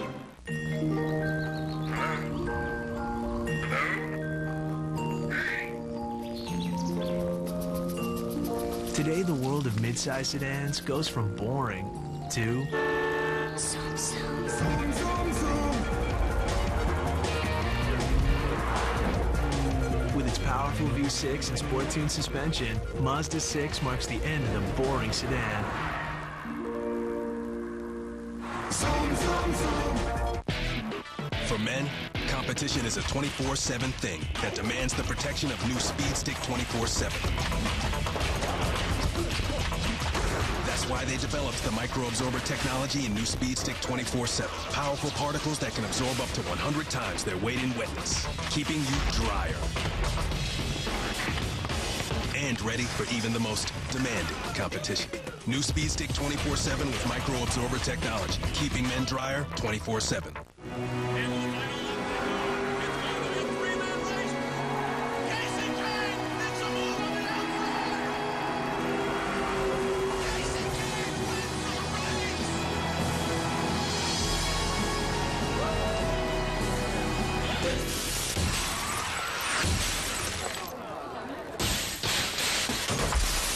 proud sponsor of NASCAR, Allstate has just one question.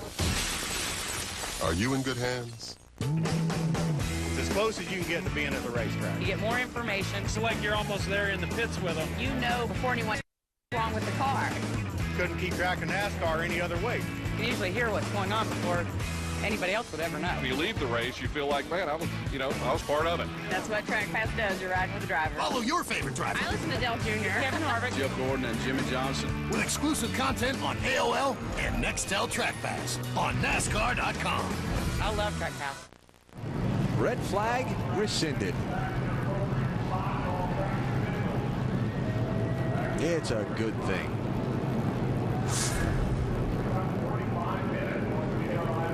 You know, we've seen some twists and turns at the finish of this race over the years. Many guys that looked like they had the race won that didn't end up taking the checkered flag. Guys that kind of came out of nowhere. We've seen our shares of bumps and bangs toward the finish. And leaves me to wonder what will happen in the final laps of this one tonight. There is no way to know, and that's the greatest thing about an automobile race. You don't know till that checkered flag is waved. All right, they're going to get the cars off onto the track, formed up in their proper order, and then they're going to bring the jet dryers down pit road to dry it up. So we're going to take a break here and close in on the restart in tonight's Kroger 200 at Indianapolis Raceway Park.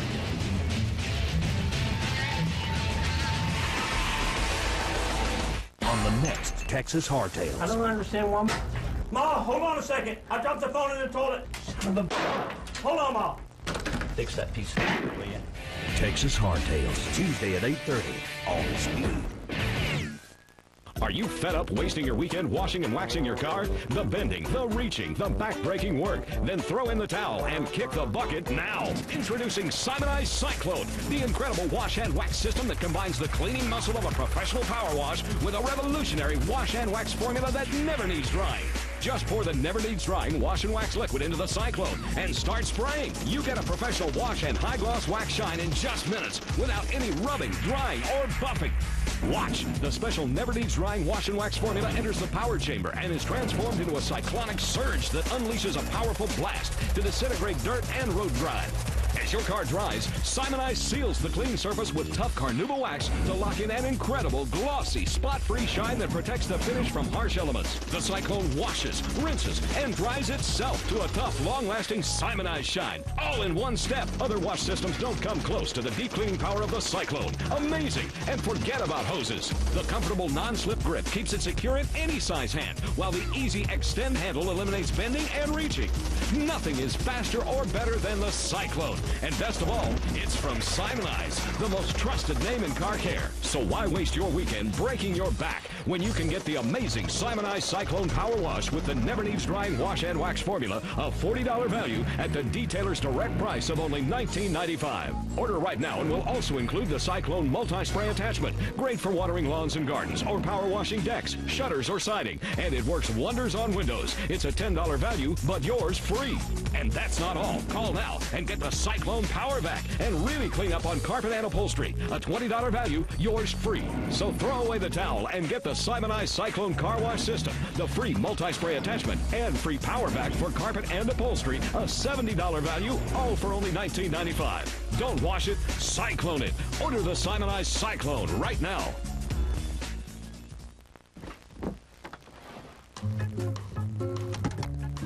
When so many little things go wrong, it's good to know some of the big things won't. The nice thing about the HP Pavilion Notebook with Intel Centrino mobile technology isn't just its price. It's the peace of mind you get for the price. Like a warranty that's longer than most. Support with industry-leading response time. And tech help that actually helps. Get a computer and a company you can count on. Call by August 20th to save $200 on an HP Pavilion Notebook with Intel Centrino mobile technology. Order now and get a free HP printer and free shipping. Or ask about other notebooks with Intel processors starting at $529 after rebates. Too bad everything isn't backed with this much support. HP Pavilion Notebooks. Brilliantly simple. Back at Indianapolis Raceway Park, and Mark Green has yielded the lead and come down pit road for a stop as we are just a couple of laps away from the restart. Some others following him in on the pit road as well, as you can see. Lots of other cars coming on pit road making those adjustments. Lindsay, the 23 gets their plan executed. Yeah, they're working on it right now. Mark Green is in. They changed right side tires. They also, I think they changed left sides. I'm going to check on that, but they're plan also to take fuel, 1 round of track bar in the right rear. Hopefully, they're hoping they won't have to bring him in again, but we'll find out if they're still going to stick to that plan. Well, we'll see if they're going to have time to bring him in again, because I think they're going to get the 1 to go signal right here. Brent Sherman's about to lose the lap that he, and the 12 car is stalled on pit road. Paul Wolf. No, that's Hoffman. Yes, Joel Hoffman. This 40 car is Paul Wolf. Oh man. Careful. Still got that pit road speeding thing, even though you stalled it. So lap loss there by Joel Kaufman. Local kid from LaGrange, Indiana. Yes. Now living in Mooresville, North Carolina, outside of Charlotte, where all the race teams are based for the most part. There's a teammate of the 12 car of Kaufman, the 14 of Strimmy. All right, BP. Here we go. His truck is off. Finally, after over an hour waiting out an unexpected rain shower, the fans come to their feet, most of whom are still where they were when that rain shower fell a while ago, and we are back underway at IRP.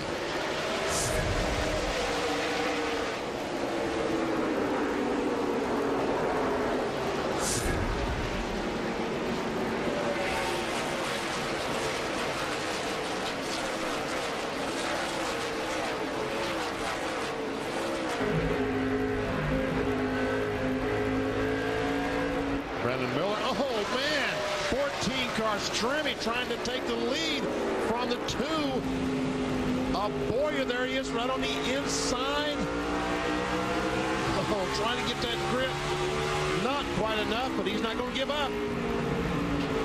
Remember, all these cars made a pit stop going into the rain delay. They're curious how the track conditions have changed compared to theirs. Cars handling. Boyer and the 2 so good on the bottom of the racetrack in the opening run of the race. Now he's running up high. And Strimmy's running the low line, trying to get the grip to get by the 2. Can't quite make it. Sorensen 3rd, Truex 4th. And the battle for the lead.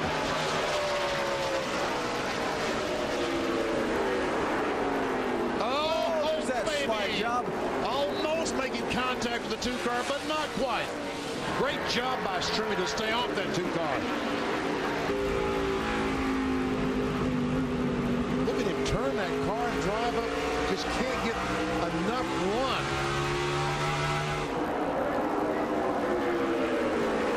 One of the tough parts of this racetrack, the upper lane has more banking than the bottom lane. When you run in there on the bottom, you don't have as much track to lean on, and it's easy to slide up into that guy on the outside you're trying to race.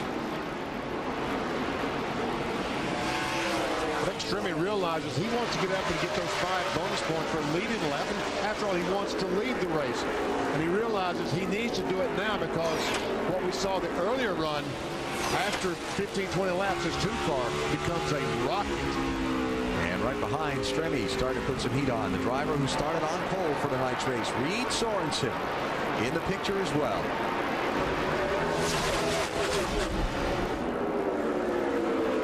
And Truex throws it in there too, BP. Yes, he is, the 8 car.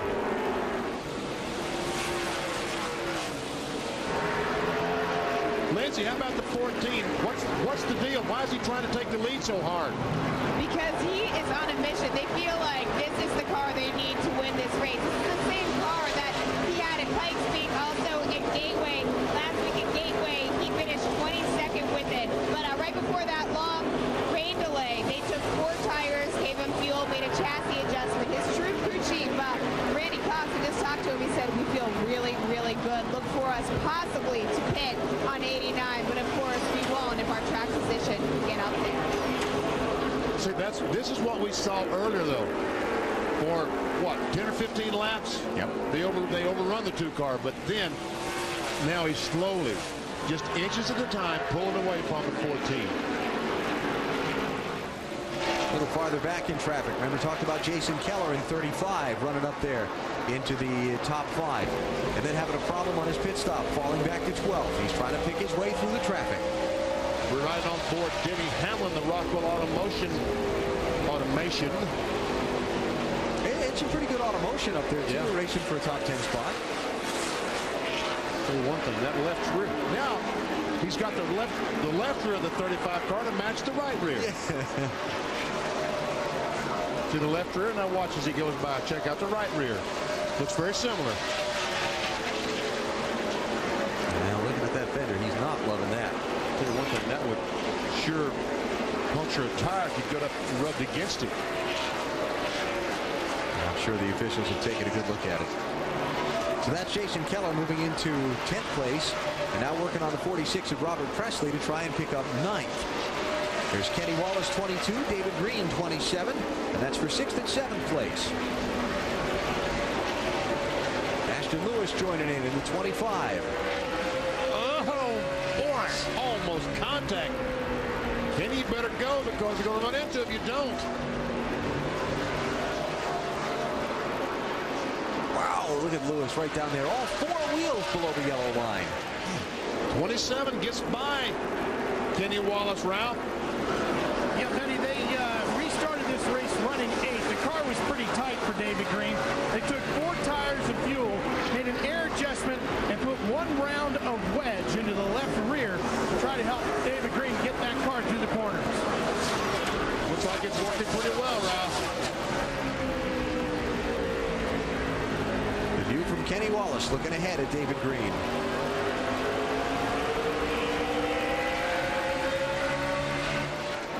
And the Kenny's inside. Ashton Lewis still working him over. Well, both the Renzi team's cars, Lewis and Jason Keller, having good performances tonight, although they both had some hiccups on that pit stop. But the team as a whole struggling this season, and they seem to have hit on something for this place. Well, Jason Keller talked about coming up here and testing, and I think that's probably what they hit on because they haven't been able to test it this year. This 25 car, 35 car was just born late. Yeah. I don't think they started this team until about December, January. Yeah.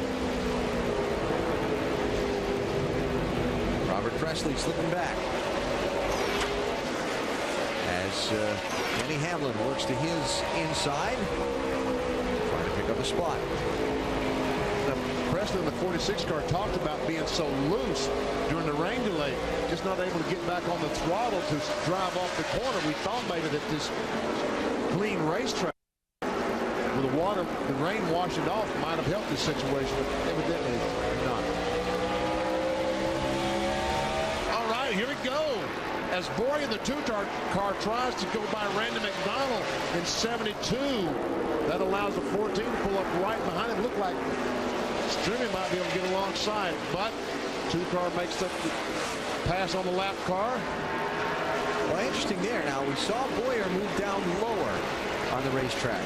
Those couple corners, maybe searching to find, yeah, there he goes again. Yeah. Diving down low where his car worked so good in that first run of the race. Remember the first lap after the restart, he was running the high line, dealing with some traffic and dealing with Stremme challenging him, but now Boyer digging that bottom lane again.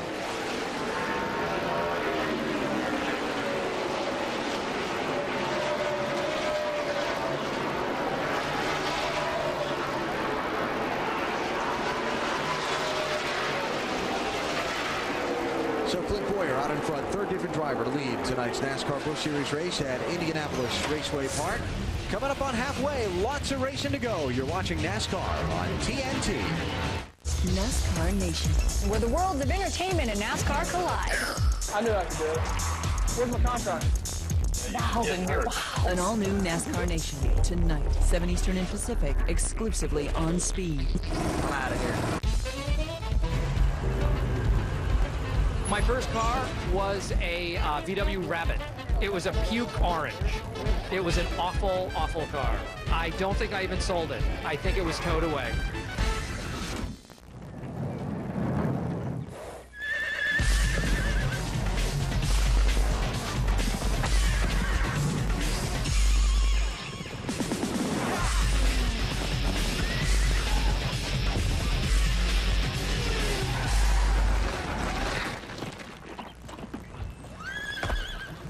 a little bit loose in the turns, but man, it's a sweet ride.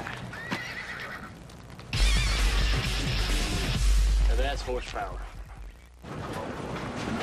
Hello. Hi there. I hear AOL is helping protect me against identity theft. Yeah, we give you spyware protection, which helps to automatically disable many programs from stealing personal information. Well, I just wanted to say thanks, so I baked you my famous apple crumb cake. Oh, thank you. But it wasn't just me. A lot of us work on that. Wow. I smell cake. Want a better internet? You belong at America Online. You ever think you might have worms? If your computer is slowing down or crashing or just acting weird. Deacceleration with the full power of stop sign can make it like new again. Stop sign gives you virus protection, second to none. With a spam blocker and spyware remover. Pop-up blocker. And the stop sign firewall for all the protection you'll ever need. Guaranteed. You may be infected and not even know it. Go to stopsign.com for a free virus scan now. One night only. 6 fighters and 3 world title fights, including the best pound-for-pound fighter in the world. It's Keita Cage, baby, and it's prime time. Available all month long on Dish Network. Pay-per-view. You're pretty. Waiting long? Yeah, and I'm late. No car, huh? Bad credit. I got a car. Hey, I can't get financing. Sure you can. It's easy. Just call 1-800-BAR-NONE. If you need car financing, even if you have bad credit, 1-800-BAR-NONE could get you approved in minutes. 1-800-BAR-NONE? You can? I am? Really? Scintillating. Need a car? Call 1-800-BAR-NONE. Everyone deserves a second chance, bar none. Call now.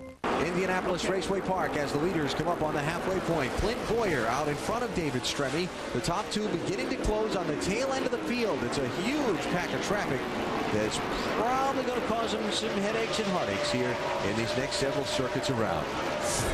Let's take you through the field, at least the front runners of the race as we hit the midway point, starting with Ralph. Well, Alan, our race leader, Clint Boyer, in his number 2, has been very happy with that car all night long. As you heard him talking earlier, he said he was able to take that car anywhere on the racetrack, anywhere he wanted to go, and the car was really working. But it was very fast on the bottom of the racetrack. They did pit just before the rain came out and just took tires. They made no adjustments on the number 2. Why would you? It's running very strong, Lindsay. And just before the rain came out, David Stremme in the number 14 car also came down. We told you he took 4 tires and fuel. David has just gotten on the radio and said he wants a little bit of wedge taken out of the car on the next stop. Ralph? I talked to crew chief Bono Mannion for Martin Truex. Up trouble just in front of the leaders. Look out. Boyer snuck through. Paul Wolf in the 40 got turned around along with Boston Reed in that pack of cars. Leader Clint Boyer was trying to negotiate through. We talked about patience. Yep. But you've got the leader bearing down on you. You've got to go. And if someone's holding you up, you just simply got to try to move them out of the way or whatever it takes to get by. There's Boston Reed, the 57 Lowe's car. Hendrick Motorsports entry, second caution of this race, is out just past the halfway point. And Paul Wolf has the 40 car going again as well. Left front tire is flat. And he's going to drive all the way around on that. I hope he doesn't tear up the fender. Wolf's going to lose a lap while he was sitting sideways on the racetrack. He's got a lot more damage than just that left front tire flat, huh? Yeah, the left rear quarter panel is knocked in against the tire. They have a hard time getting the jack under this car to change the left side tires. It's so low. 103 laps, Benny. Going to see any of these leaders pit and make their last stop of the race? Well, we could.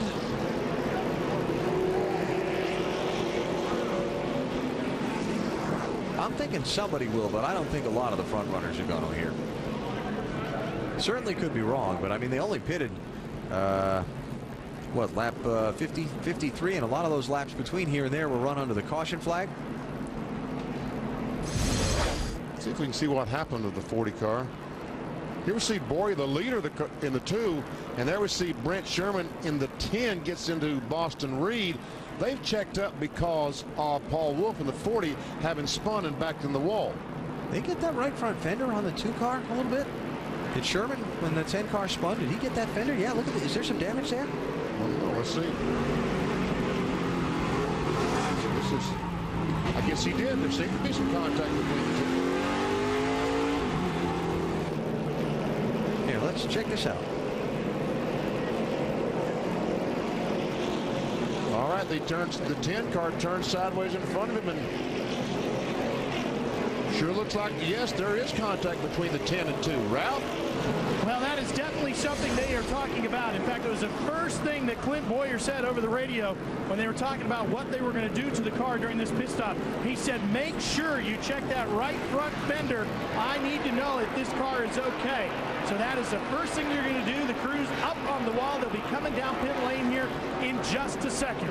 Ralph, it's unbelievable. All the cars are coming to you again. I thought they would change one pit stop tonight. Looks like we're going to make at least 2. Lindsay. David Stremmy's car is in. He was told pit if the leader pits. That's exactly what they did. David had told Randy Cox, his crew chief, I feel very, very snug in the center. I need a little bit of help. I want an air pressure adjustment made. Obviously, they're getting it done. Stremme is down and away. The 41 car had been toying on coming in also. Ralph, what do you have? The 2 car is in. Kurt Boyer, they're checking that right front fender. They're also making a small air pressure adjustment, and they're going to go up half a round on the wedge to make this car turn a little bit better. And of course, this, he said, will be their last pit stop. Now, as far as the 8 car of Martin Truex, they're planning on just making an air pressure adjustment to the 8 car of Martin Truex. Pretty happy with the handling of that car. Just a small air pressure adjustment. And Ralph, he's going to be tickled to death in the 8 car now because he has beat the 2 car off of pit road. Under caution at Indianapolis Raceway Park. Got some guys who did not stop under the yellow who will take over the lead. That when we come back. Sports talk for car guys. The subject is motorsports. That's what it's all about. And Dave is in the middle of it all. Wind Tunnel, live Sunday nights, 9 Eastern, only on Speed. Kawasaki's invincible V-twin ATVs, the Brute Force 650, Prairie 700, and Brute Force 750. Go ahead, cancel the search party. Coach says, why pay more to stay somewhere else? Just slide into Motel 6. It's clean, comfortable, and always a steal. Good one, Coach. We'll leave the light on for you. And Accor Hotel. Hi, Steven. Hi. Sarah's still getting ready. Okay. How have your parents been? Oh, they're fine, Mrs. Drake. Good. Well, come on in. I like your haircut like this. Mrs. Drake? Call me Bonnie. Oops. Warning. The makers of Tag Body Spray cannot be held liable if product is worn in the vicinity of your girlfriend's mother, your girlfriend's mother's friends, your girlfriend's friends, or any combination of the words friend, girl, and or mother that we forgot. Not valid in Canada. Introducing Tag Body Spray for guys. Consider yourself warned. Are you a homeowner with substantial debts? Would you like to lower your monthly payments and free up cash for other family needs? Then call or log on to Ditech.com and take the Ditech Challenge. We'll guarantee you the lowest rate and fee and help you get cash for any reason, even if your credit is less than perfect. Put us to the test and find out why so many other lenders are saying, lost another loan to Ditech. Log on or call 1-800-DITECH-1.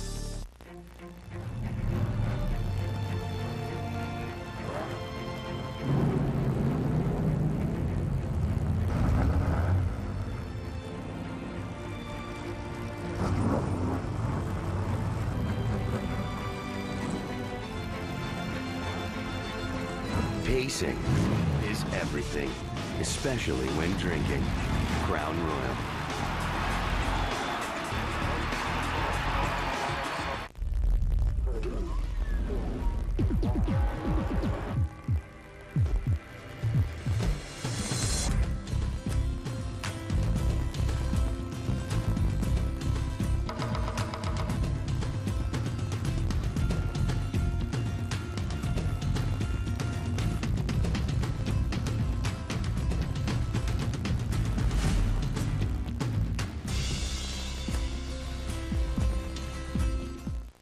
Dennis Setzer celebrating wins in the 2005 season. Hi, I'm NASCAR Craftsman Truck Series driver Dennis Setzer, and I just won the Power Stroke Diesel 200, and NASCAR lives on Speed Channel. My first car was a 68 Chevy, 3 on the trees, 350. My dad bought it for me. It just got a brand new paint job when they got it. And it was awesome. I mean, as a kid, I was 16, and it was the first thing I ever had.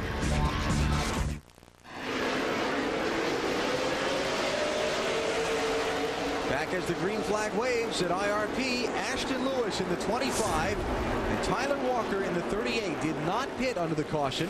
First off the pit lane of those who stopped, Martin Truex Jr. He's running third in the 8. Then you get back to Clint Boyer, Reed Sorensen, Mike Wallace. Where is David Stremme? He's all the way back in 12th place. He was second when he went down pit road. Had all kinds of problems with the pit stop on the 14 car. We saw some long time changing left side tires on that 4-tire stop. All right, here we go. To the bottom of the racetrack goes Boyer, his favorite spot. On the inside of Tyler Walker. It takes him a few laps to get going, though. And up front for the lead, Martin Truex looking to the inside of Ashton Lewis. Oh, and into the front he goes in the 8 car.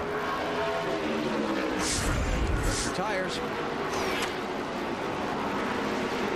So Truex, 5 championship bonus points right there. Now the race for third place. Reed Sorensen 41, Tyler Walker 38.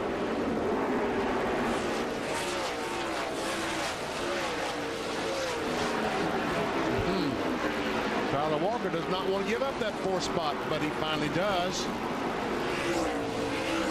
And again, older tires on that 38 car. He did not stop under this most recent caution flag. Jason Keller, Mike Wallace trying to follow through. Keller 35, Wallace 64.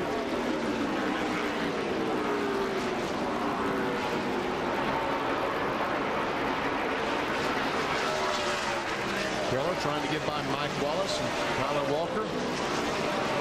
Meanwhile, here's a 2-car. Clint Boyer's worked his way up to the 3rd spot. Ralph. Well, Benny, he came in the leader of this race into that yellow flag pit stop scenario, but he went out in 3rd. Reason being, just what we talked about before we went back to green. They did a great job of drying the racing surface. However, for the drivers getting back in the car, it was very difficult for them to get their shoes completely dry. And as you pointed out, Benny, those metal gas and more importantly, brake pedals, when you're trying to get the car stopped on pit road, made it very slippery, very tricky. And just as he was coming to his pit box, Clint Boyer's foot slipped off the brake pedal. He slid deeper into the pit box than he wanted to, and that cost him time. Wow. Well, he's trying to make the ground back up now, Ralph, working on Ashton Lewis here for 2nd place. And he has plenty of time to get by and catch the 8-car Martin Truex. What? He better hope his car is as fast as it was before if he wants to catch Truex, because he set sail in that 8 car. Truex has a 2-second lead, a little over 2-second lead, as Boyer finally gets by Ashton Lewis, goes into 2nd, and here comes the 41 car. Reed Sorensen goes into 3rd spot.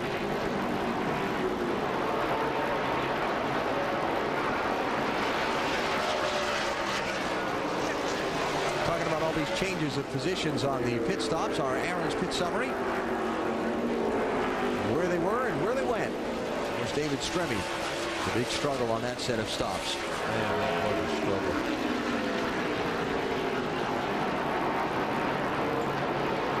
All right, let's see. The 2 cars clear of traffic. That last lap, he was a little over.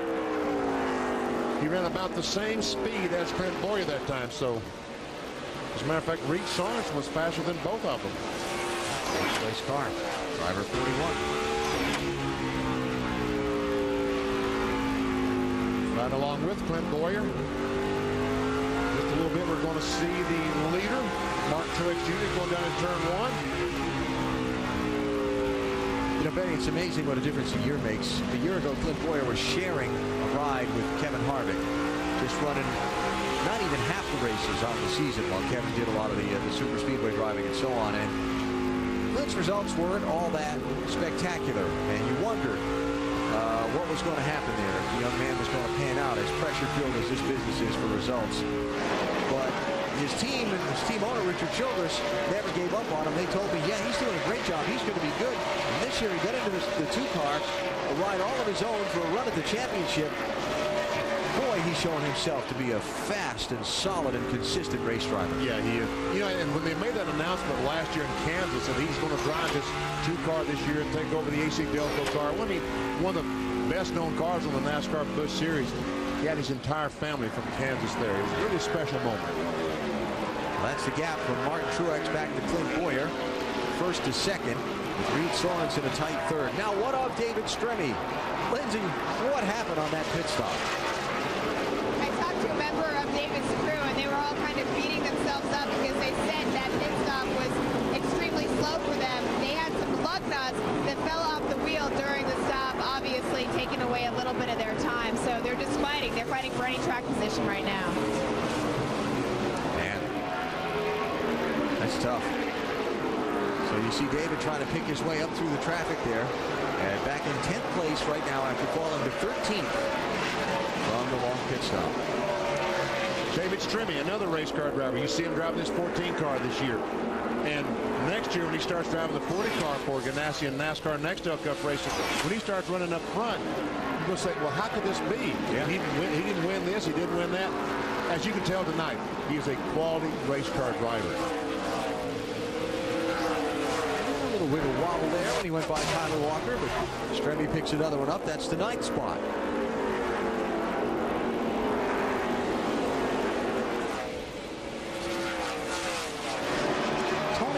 Stewart had the penalty earlier for the missing lug nuts, fell back to 31st place. And Tony up to 18th place, doing what he has to do in traffic. We catch this from a couple laps ago. There we see Tony Stewart, the 33 goes up, and the 46 gets in the back of the 12 car, and about that time Tony bams in the back of the 46, and the world turns sideways, and everything worked out. Yeah, that wasn't a chrome horn. That was just a traffic jam in front of him. Huh? That's right. Working on Stanton Barrett here. Yeah, that's a lot of ground to make up. And again, if Tony doesn't get moving in a hurry, he's going to have that leader, Martin Truex, coming up behind him before too long on this tight little racetrack. Tell you what, Johnny Sauter in this one car who dominated this race last year is not running badly tonight. Going right behind Tony Stewart. Yeah, but you know, he's sure not running where he expected to. No. He expected to be up there knocking around that top 5 somewhere. And he's back in 19th right now. Heard from him during the rain delay. He said this is one of his, if not his very favorite racetrack. Who said that? Johnny Sauter. Said that? Yeah. Lancey, what's he saying now about this racetrack? He's saying he's still a little bit tight through the center, but he thinks it's getting better with each lap. On their last stop, they brought him in, gave him 4 new tires, fuel, made an air pressure adjustment. They're just saying, go get her. Tony Stewart being her. Gonna have to hurry.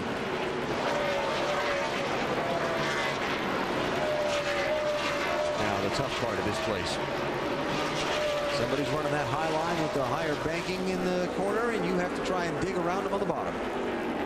Well, he made that look easy. I think Tony let him look easy. Yeah.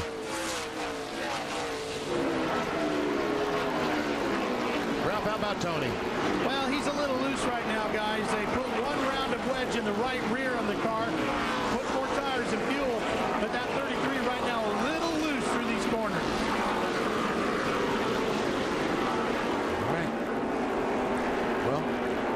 For Tony is may not get another crack at pit road between now and the checkered flag in this race. Martin Truex Jr., the driver with the most wins in the NASCAR Busch Series 2005, got 5 of them already. Looking to start counting them on the fingers of that other hand if he can pick another W tonight. NASCAR Nation, where the worlds of entertainment and NASCAR collide. I knew I could do it. Where's my contract? Wow's in here. Wow. An all-new NASCAR Nation. Tonight, 7 Eastern and Pacific, exclusively on Speed. I'm out of here.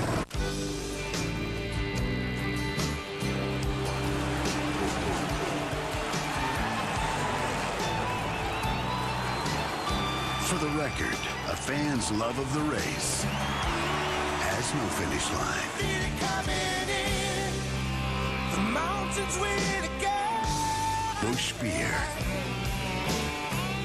For 24 years running, proud sponsor of the NASCAR Busch Series. I'm Dale Earnhardt Jr. Welcome to a new generation of Wrangler.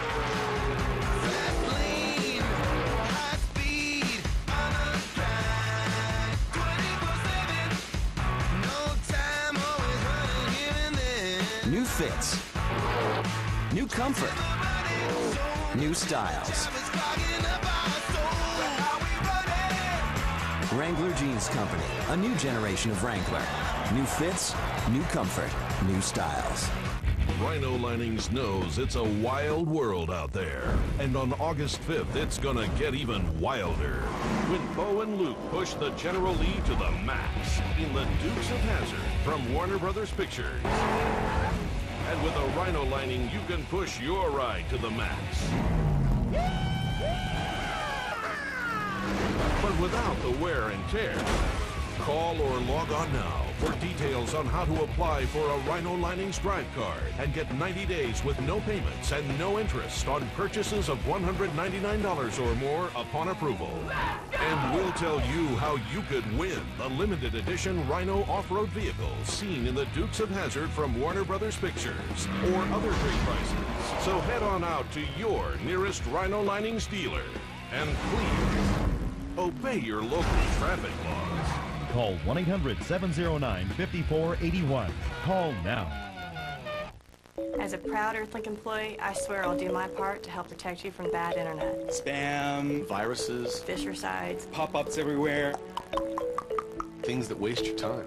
I promise we're going to give you good tools to protect your children. Spam blocker, spyware blocker, pop-up blocker, virus blocker. Free blocking tools, free protection features. That's Earthlink High Speed. Right now, get the first 6 months of Earthlink High Speed for just $19.95 a month. I promise you speed. It's like lightning. Earthlink is blazing fast. Move to Earthlink, and I'll do all I can to get you a high-speed internet. It goes up to 70 times faster than dial-up. I would say that a geek gets it done and a nerd doesn't, and we're geeks.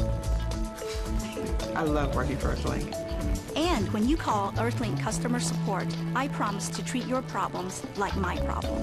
More speed, more security. Call 800-217-0702 or visit these retailers. Get 6 months of Earthlink High Speed for only $19.95 a month. Earthlink, we revolve around you. Third caution is out at Indianapolis Raceway Park for the 3-3 car. Tony Stewart is trying to get on the inside of Boston Reed in 57. Makes contact, and Tony down through the mud, the water. Ugh. Spins around right in front of the field almost. But luckily, no one ran into him. What if Tony got a bath inside that car as Stacy Compton goes by in 59. Hey, he used to run the open wheel cars on the dirt. He's used to getting spattered by mud. On board with Stacy Compton.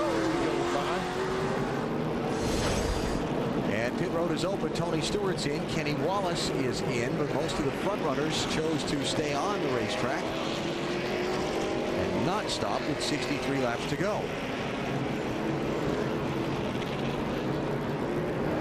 See from the missing logo on the side of that tire that Tony's got some issues there with the front end of his car.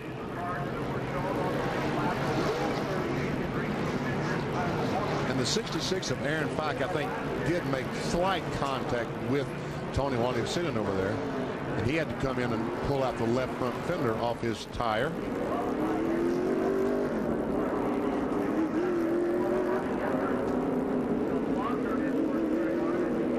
But all's right with the world now.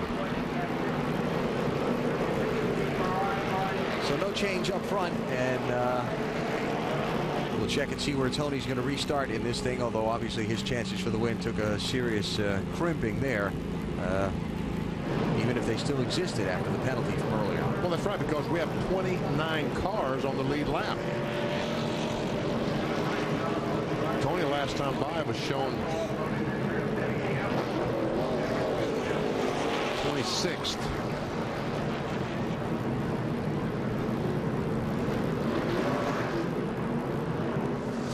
Well, not his night. Maybe tomorrow we'll be over at the Brickyard. He would trade tonight for tomorrow. There's no doubt. He'd trade a lot to win tomorrow. Sure. I read someplace where he said he would trade his Winston Cup trophy for a victory tomorrow at the Brickyard 400. Said that after winning at New Hampshire a couple of weeks back. 1 to go. Signal at the start for this line. We'll go back racing with 60 laps to go. In this one, reminds you to enter the Nextel Race to the Chase sweepstakes fueled by Sunoco. You could win a cool $250,000 and a cooler tanker of Sunoco fuel. Not a tank, folks, a tanker. Yeah. About 9,000 gallons. Race to Sunoco or Nextel for details. Martin Truex Jr. is the leader, Ralph. Yeah, he's got a very good race car right now, Alan. They're trying to save their stuff for the end of this race. They feel the car is very good right now. That's what Martin says on the radio. And he's really hoping that the race will stay green. They don't want to pit anymore tonight. They do have one set of stickers left if they needed it. He asked his crew chief, Bono Mannion, can we win? Bono said, yeah. So they're pretty much leaving it up to Martin at this stage of the game. That's a good man to leave it in the hands of these days. He has proven to be an excellent man at that, yes. Talking about the driver, car 8.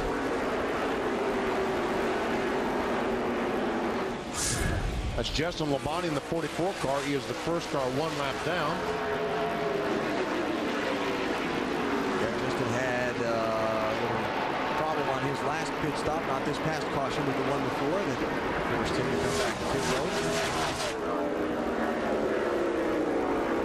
Missing a lug nut as well. That was the cause for the return trip to the pit lane.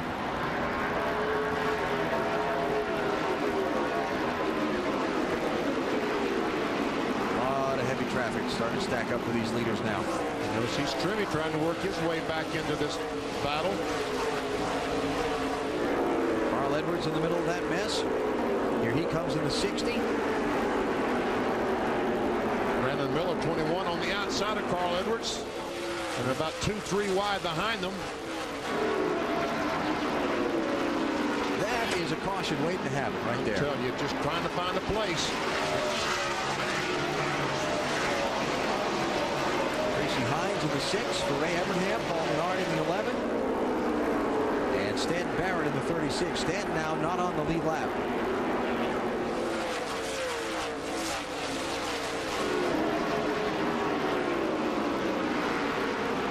Now it's giving that 6 car a great run. Mike Wallace finished second at St. Louis last week in that 6. Yeah, and you know, Tracy, this is he's one of those open wheel guys, BP. A lot of laps on this racetrack in the USAC divisions, the sprints, the midgets, the Silver Crown cars. So when you're trying to adapt to a new form of racing, a Busch Series car, yeah, Tracy's been running the NASCAR Craftsman Truck Series, so radial tires and the NASCAR weighted racing vehicle not new to him, but you know, jump over to the Busch Series car. It drives differently than most trucks do. Sure does. But this is the best we've seen Tracy Hines run in this NASCAR Busch Series. Is Strimmy currently shown in the 6th position, trying to get by Hamlin in 5th. He can come back from that and win. Yeah, he's obviously got a very good race car.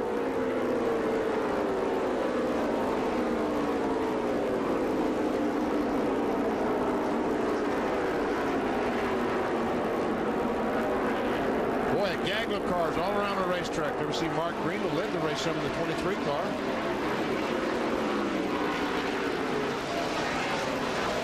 Now starting to talk about Carl Edwards before.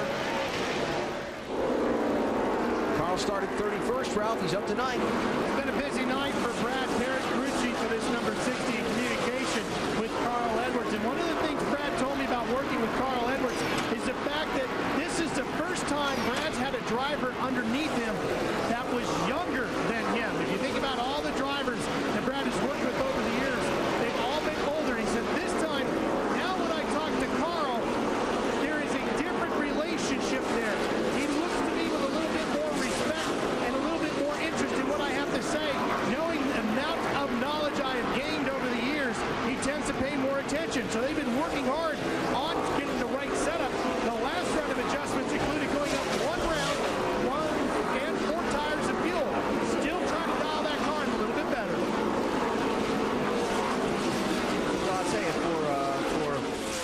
Brad, that says one of two things. It says that he has accomplished a lot in this business, that drivers are looking up to what he says with respect.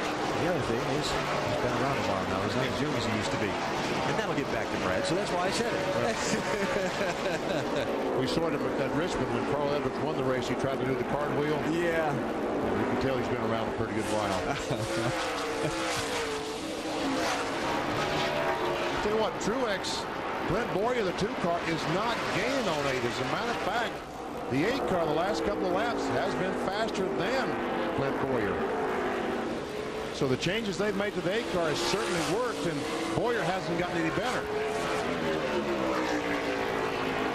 Thinking this as we look at our Aqua Velva trivia question and a picture of Martin Truex Jr. leading this race. Of course, he is in the field for tomorrow's Allstate 400 at the Brickyard. Who's the only driver to win at IRP and then race in the Brickyard the next day?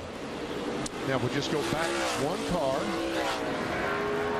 He drove the 2 car here to victory, didn't he? Did he drive the AC Delco car when he won the race, Kevin Harvick? Yes, sir.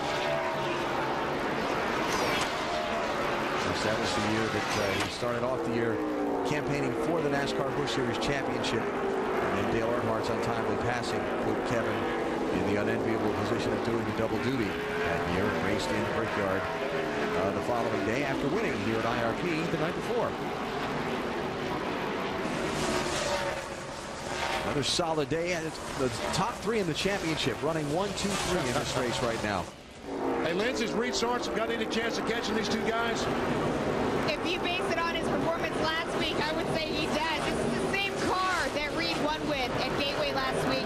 He finished in the top 5 also with this car at Pikes Peak. His crew chief, Brian Patty, just told me that, that this is it, that Reed is wide open now. He's telling him to go get Ralph. Lindsay, talking about Martin Truex, I spoke with Dave Charpentier, one of the lead guys who works on this car with Martin. And he said this is quite possibly the most focused driver he has ever worked with. And that's a big statement coming from Dave Charpentier, who spent a lot of time working with Alan Kulwicki. He said one of the things that he noticed about Martin that proved how focused he was, as many folks have heard, Martin was recently involved in contract negotiations with the folks at DEI. Well, we're talking about millions of dollars in the future of your career. While all of that was going on, Martin said, I don't want to know what's going on. You guys figured out I want to worry on the race car. And Alan, when you got millions of dollars on the line and your contract is sitting there, well, that takes a lot of focus to think about the race car and not those dollar signs. And Rob, it also says he's very young. Yeah. Yeah. Well, he had his best man in charge of doing those negotiations for him. His dad. Yeah. Dad, a very successful businessman in the seafood business up in New Jersey and the East Coast. Truex out in front looking for win number 6 of 2005. He's 43 laps away from a checkered flag at Indianapolis Raceway Park.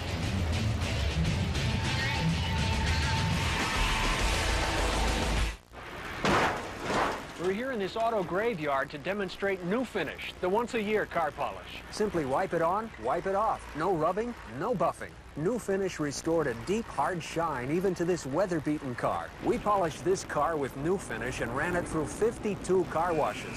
Even after heavy-duty detergents and powerful scrubbing, the water still beads. New Finish. Top-rated New Finish, available at Pep Boys, Family Dollar, True Value, Walgreens, AutoZone, Kmart, and other leading stores.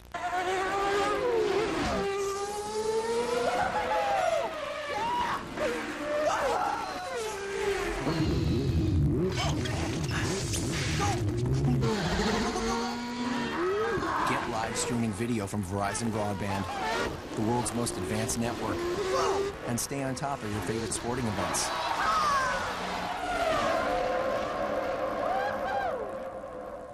If you can. Yeah, that's what I'm talking about! You can get a new garage or backyard workshop delivered to your door because for the first time you can get American steel span shipped direct from the factory. My building went up in no time. I love the strength of the building. It's maintenance-free, and me and a couple buddies put it up in one weekend. They go up easy. 2 guys, 1 weekend, and you're done. Our building is so spacious. My husband has his workshop, and there's even room for my home office. You'll save a lot when you buy your American Tough American Steel Span garage or workshop with a 25-year all-weather guarantee. American steel span is the best bang for the buck in small buildings. For 38 years, I've guaranteed every building that we've sold. When the factory ships the building direct to you, you pocket the savings. Call this number now for the lowest American steel span price. Pick up the phone and get your free instant expert building planning kit. And if you're among the first 200 callers, we'll send you a savings certificate worth up to $5,000. When they're gone, they're gone. Call 1-800-316-6633 or visit steelbuildingfactory.com. Back at Indianapolis Raceway Park, the NASCAR Busch Series live on TNT. Thanks for staying up. Thanks for hanging with us through an hour rain delay from earlier on. Martin Truex certainly didn't let the weather slow him down. He is charging toward the checkered flag, and he, and more importantly, Benny, I think his pit crew received credit for our ExxonMobil Command performance of the race. Because they, on the pit stop, got him in front, and Clint Boyer has not been able to pass him. I think if Boyer had been in front, they would see the crew. I think if Boyer had been in front, I don't know the Truex would get by him either. Stop coming at lap number 104, giving Truex that crucial track position advantage. He's trying to make the most of it right now. Truex, along with Reed Sorensen and Clint Boyer, have been the three drivers that have dominated this race. 166 laps have been run so far, and those numbers add up to 146. They've led all but 20. Mark Green and Ashton Lewis Jr. leading the remaining 20. Part of those under the caution during the track drying for rain.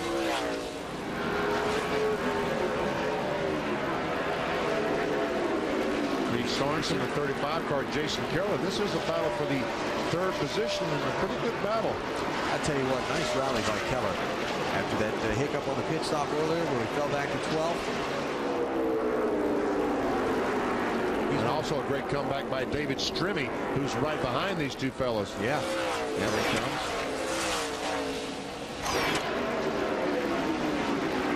Another good night for Denny Hamlin, too, in that 20 car for Joe Gibbs. Oh, look at this, driving up on the outside, trying to get on the outside of 14.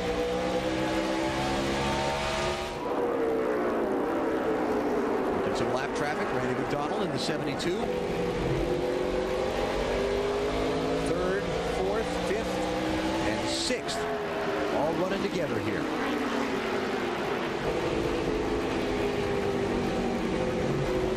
You know, we've got Denny Hamlin in the 20 car running along with him now, currently running the 6th position. We also have Kevin Hamlin in the 4 car back in 31st. Denny Hamlin's from Virginia. Kevin Hamlin's from Washington or Oregon or someplace. Washington, Snohomish, Washington. Seattle suburb. It's a good fight for third here. Reed Sorensen, after kind of hanging with Boyer earlier in this race, not able to hang with him on this run. He's fallen back about 3 seconds from those guys, BP. Yes. But big picture championship, which Reed is very much thinking in my conversations with him in the last couple of weeks of the racetrack here. He's going to stay within sight of Truex and Boyer anyway tonight. He'll lose a little bit of ground, but really not a whole lot of points. 10 or 15 points, that's about all. Yeah. If he could finish where he's running. Right. But it's going to be some pretty close competition here in a moment between the 35, the 14. What's the 41 saying, Lindsay? The 41 isn't really saying anything because, like I told you guys before, he's very, very quiet when he gets very focused. He's obviously doing well, trying to gain that position. This is somebody that you see at every race here for Reed. This is Reed's father. I just asked him, you know, how have you seen that Reed has changed? And he told me that getting the chance to run with all these veterans and gaining their respect is the main thing that really impacts Reed. And he says running with guys like Martin Truex, Clint Boyer, Carl Edwards, all these great teams, it's really teaching him how to race. Guys. Wow. Truex has got his work cut up for now. Trouble. Tracy Hines. That's turn 4. Caution flags out. We were about to say that Martin Truex was getting into some heavy race traffic, but just as he caught in the big pack of traffic, the pace car is going to pick him up and let that traffic go back around. So it looks like the last 20 or 25 laps of this race, the track will be pretty clean in front of the leader, Martin Truex Jr. That's tough for Tracy Hines. He was having a good night. It sure is. Just bragging on him a couple minutes ago. Yeah.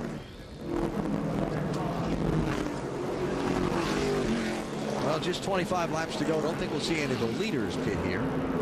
Don't see a lot of damage on the 6 car. Yeah. Well, the leader, pit road is not open yet, so we won't know who is going to pit.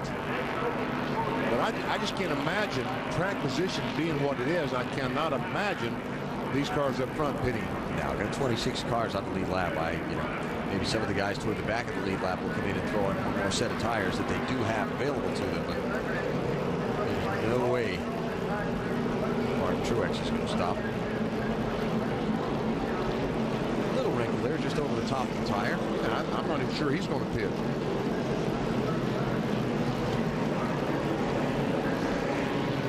If I spun around and had to lock the brakes up, I might want a fresh set of tires. See what happens. Uh-oh. Oh, wow.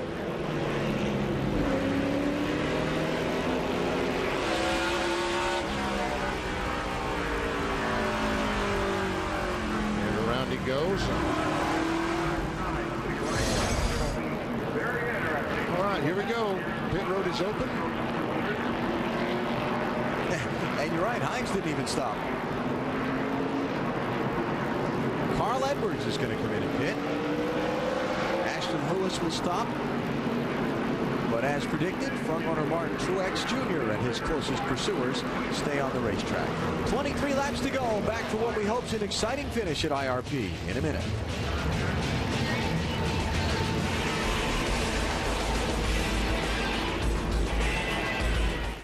Good news for those who suffer from the effects of remote-itis. Life doesn't have to be lived on the couch anymore. The remedy is just a phone call away to the ticket office at California Speedway. Feel the excitement that comes from seeing NASCAR under the lights live and in person. From the pre-race festivities with Earnhardt to Rusty's last call. Ask your doctor if NASCAR Racing Labor Day weekend at California Speedway is right for you. Side effects include a sore throat from yelling and adrenaline overload. For tickets to the NASCAR Nextel Cup 500, call 1-800-944-RACE or visit CaliforniaSpeedway.com. It's a NASCAR weekend on speed. Live from Watkins Glen.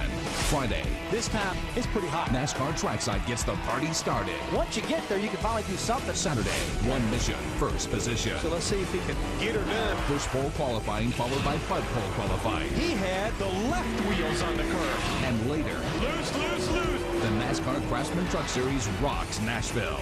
Your NASCAR weekend begins Friday, 5:30 Eastern, 2:30 Pacific, only on Speed.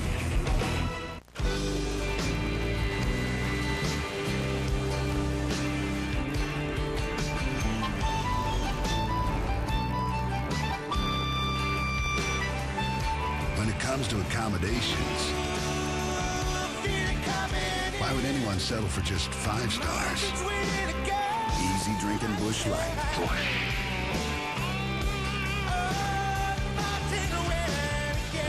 Head for the mountains of Busch. Ouch, that hurts. With old-fashioned soldering irons, you're stuck to the wall. Plus, they can burn through anything. There's got to be a better way. Introducing Cold Heat, the world's first cordless, cool-touch soldering tool. Watch, it's cold at first, but apply solder to the tip, and in seconds, it's hot enough to solder anything. When you're done, it cools down in seconds. Amazing! Forget tangled cords. Cold Heat is lightweight and portable, uses 4 AA batteries, and is ideal for family projects. It's so advanced it won the prestigious Red Dot Award for New Tool Design. Watch again. Go from soldering back to cool to touch in seconds. Now quickly mend precious jewelry, saving money. Easily repair solar lights outside for beautiful landscaping. Or fix a broken switch on your guitar with precision and speed. The breakthrough is patented technology. After the unique tip touches metal, it rapidly heats up to 800 degrees, then cools off in seconds, so you can place it in your pocket. Now that's smart. Cold Heat is perfect for hobbies, RC cars, and arts and crafts. Cold Heat's easy and convenient. I use it for quick repairs around my house without worrying about getting burned. Call now and order your cordless Cold Heat soldering tool for just $19.95. We'll also include this durable carrying case. It's perfect for the toolbox or the utility drawer. Free. Call in the next 10 minutes and we'll include this easy stripping tool. Yours free. Just pay shipping and handling. Quickly cut and strip cables with no fraying. Strip multiple wires at the same time. Or strip and solder cables lightning fast in just one pass. It's made for a lifetime of use because it's powered by cold heat. If you're not completely satisfied, return it for a full refund of the purchase price. But keep the stripping tool as our gift. This incredible value is all yours for only $19.95. So call now. Call 1-800-719-3047 and order your cordless cold heat soldering tool. Now go from soldering back to cool to touch in seconds. This incredible offer won't last, so call 1-800-719-3047. How much are you paying for internet service? $21? $23? Aren't you being charged too much? We think so.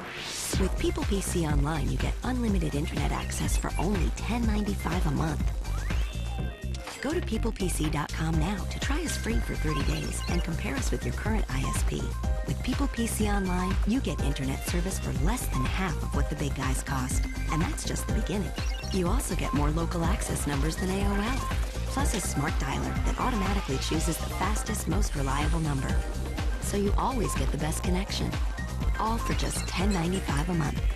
Try People PC Online free for 30 days and see for yourself. Go to peoplepc.com for a quick 3-minute download of our easy-to-use software. Or call 1-800-609-3065. People PC Online, a better way to internet. Going racing with 20 laps to go in tonight's Kroger 200 at Indianapolis Raceway Park. Big crowd sitting through an hour rain delay, and now seeing if Martin Truex Jr. can hold off Clint Boyer to the checkers. Whoa! Back in the pack. Paul Menard trying to get on the outside of David Green, the 27. They made a little contact, and Menard goes up and hits the outside retaining wall on that 11. I think that started in front of them, BP. It looked like Reed Sorensen spun his tires when he jumped on the gas and grabbed the gear, and the little accordion back might have contributed to that. That's tight. Denny Hamlin, round Blake Feast. There you see Tracy Hines in the 6, who, by the way, did end up hitting under that caution. That's because he was the last. Oh, big trouble. Turn 2. Cars around in smoke. Tony Stewart has gone for the daily double. Got Tim Sauter around in the 56 car. Boston Reed in the 57. The 52 car, that's Doug Holzel. Tim Sauter got some pretty doggone good damage in the back of that car. Yes, sir. Well, the left rear tire is gone. Someone must have knocked that tire off the rim. Oh, and Carl Edwards got a piece of it. Carl Edwards made a pit stop, running 9th, decided to come in and change tires on that caution flag. Why did he do that, Ralph? You know? Well, Benny, the bigger story with the 60 actually is that he's not feeling all that well. He has already told the crew he wants a golf cart brought around so that as soon as this race is over, he wants out of here to get back and get himself situated and ready to go for tomorrow. They have been working on that car. They have taken a half round out of the right rear, and they put 4 tires of fuel on it. But right now, the bigger issue with Carl Edwards, he's a little under the weather. Well, he's got another issue. He's torn up the race car pretty badly, Ralph. Yeah, we need to do some work on that. Right front tire looks to be flat. Let's see. See, the 56 car goes up and just runs in the back of Tony Stewart. And it's Carl Edwards that knocked the left rear tire off of Tim Sauter's car.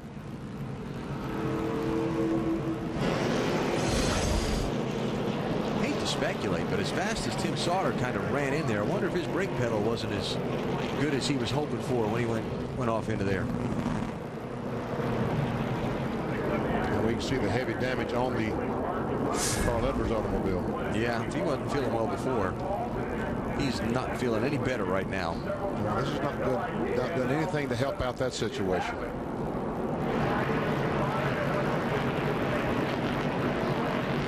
Tony Stewart fans hoping he's gotten all of his bad luck for the weekend out of the way tonight.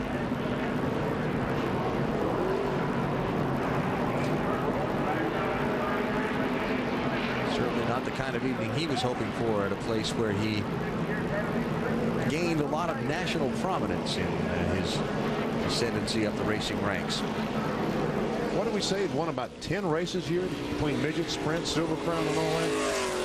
Well, I think the big key to a lot of that, of course, you know, they used to do the televised races from here, the USAC open wheel races that Jeff Gordon came to be nationally known from, and then Tony Stewart, and it's followed on to people like Casey Kane and Ryan Newman and so on.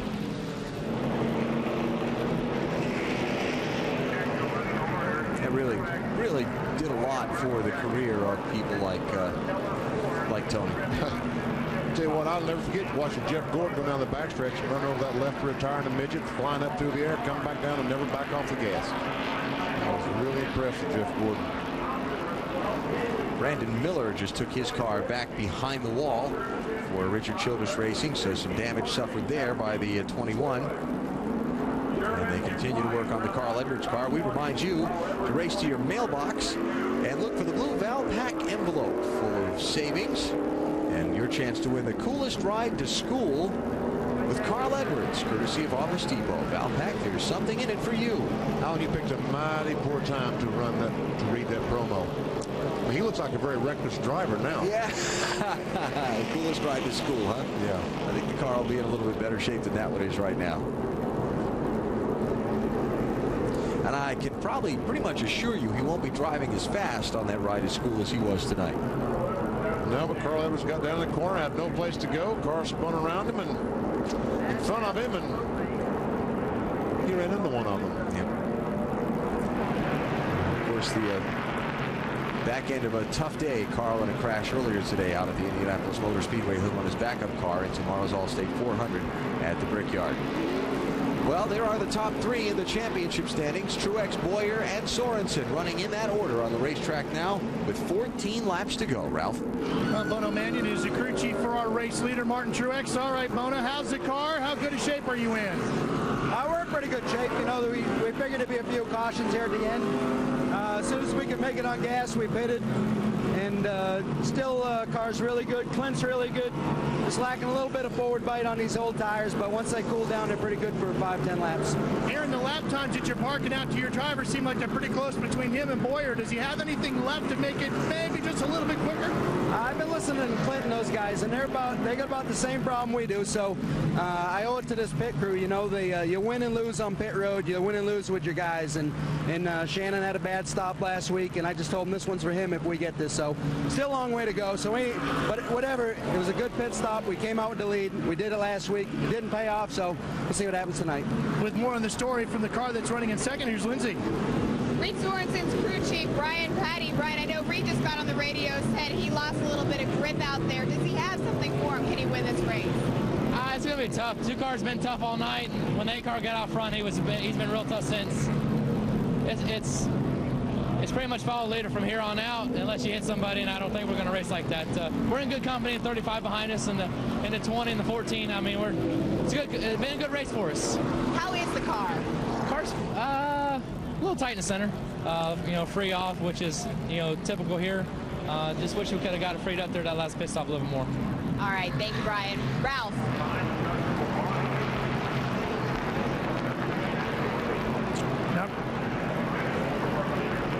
I guess Ralph don't have anything to say. They're trying to set up for him to talk to the crew chief of the 2 car, I believe, Ralph.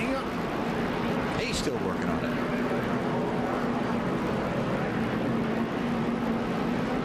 All right. Well, we'll wait for Ralph to get there and get situated. Meantime, we're 1 lap away from the restart, so we're going to go racing with 11 laps to go. Wrapping up the 5th caution flag of the night. And probably not the last one. Well, I just think it's been a relatively clean race for here, BP. But the checkered flag's in the air now. I don't want to jinx it.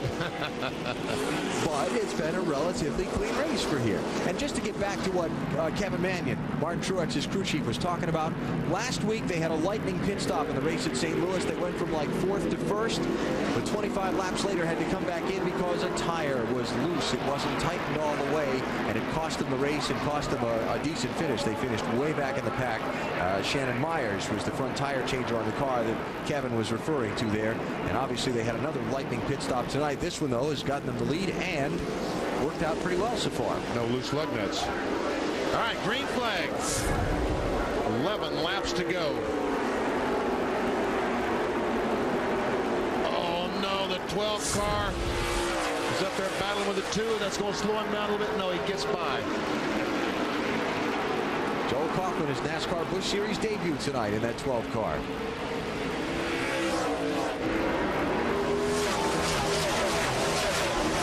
Tell you what, Boyer's going to have to get the whip out. Sure is. Because Truex got away nicely on that restart. There's Sorensen, third place driver. A couple lap cars in front of him. Then the race for fourth. Keller and Strebe, 35 and 14. Now, this is a battle between Tracy Hines and Kaufman for the first car 1 lap down back in 25th. So give it to Hines. Oh, some contact between Strebe at 14 and Keller at 35. Battle for fourth. Strebe trying to move up and take it away. Keller trying to defend. They're both now running the bumper of Reed Sorensen, the third place car.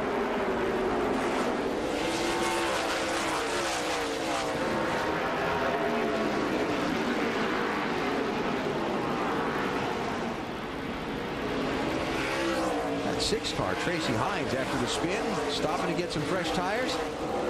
He's up there poking his nose around the second place machine. That's right. He is fast. Unfortunately, the 2 car of Clint Boyer has not been able to get up to speed once this green flag has come back out. The 8 car Truex has just pulled away from him.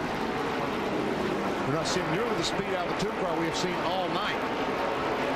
So far, flat tire, what's going on? Yeah, so far Boyer not able to get up. I mean, Sorensen not able to get up and challenge Boyer for second place.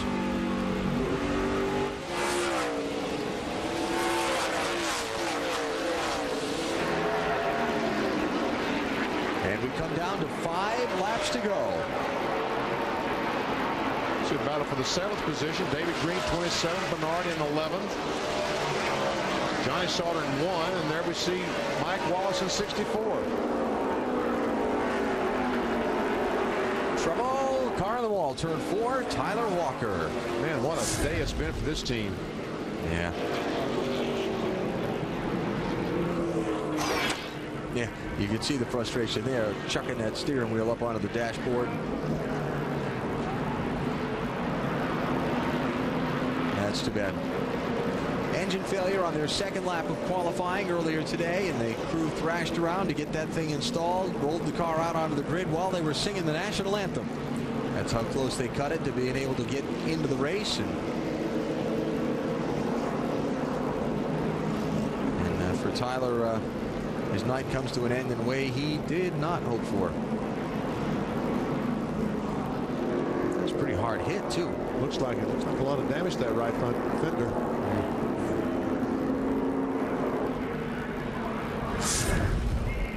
So we're going to have a little overtime, BP. A little tender walking away there, too. Sure looks that way.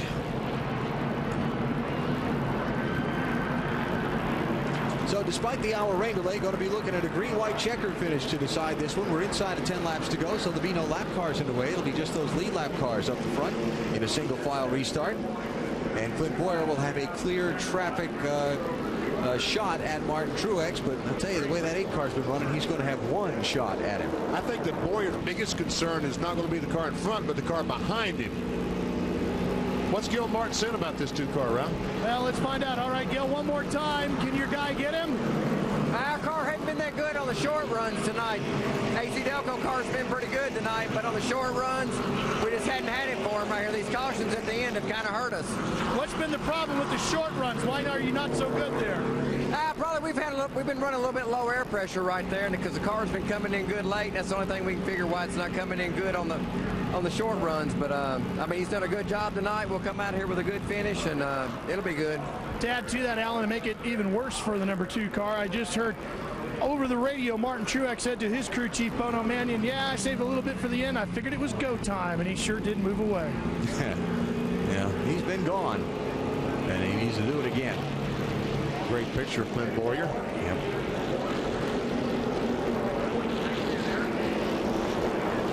Reed Sorensen, third place. Lindsay, what's he saying? What's going on there? Still being really quiet, but I just wanted to tell you guys that, you know, even if they really do think they've got something for them, do not expect this team to celebrate prematurely. They are very superstitious. They don't even like you to talk about win.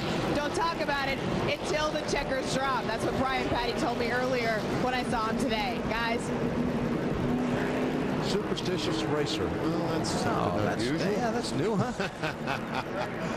Oh, boy. You know what, this 8-car of Truex, they really did not start this season off in championship form, Benny. Yeah, they had the one win on the road course in Mexico City, but they weren't knocking off the kind of numbers that we were used to seeing from them. And then a couple of months ago, they got on a tear, and their last 6 finishes, the worst of them has been 7th place, and they've won 3 of those last 6 races. And I asked Bono, Kevin Mannion, the crew chief, about that, and what caused that. He said, well, we ran so well last year, but we felt like we couldn't stay still. We had to make some changes on the cars to make them better. So okay, this will help. They made some changes to the race car they felt would make them better, and guess what? It made them worse. Yeah. So they finally just threw all that stuff aside and went back to where they were last year and started trying to refine on that. That's when they started running better. And the other thing Martin Truex told me, the gentleman there in the center of the 3 on the picture, obviously the one in the light shirt is Kevin Mannion, the crew chief, but the other gentleman there, that's Dave Charpentier. Charpentier started the season as a crew chief for another effort, a part-time Nextel Cup Series effort, and then rejoined this DEI group where he had come from previously, a little over a year and change ago.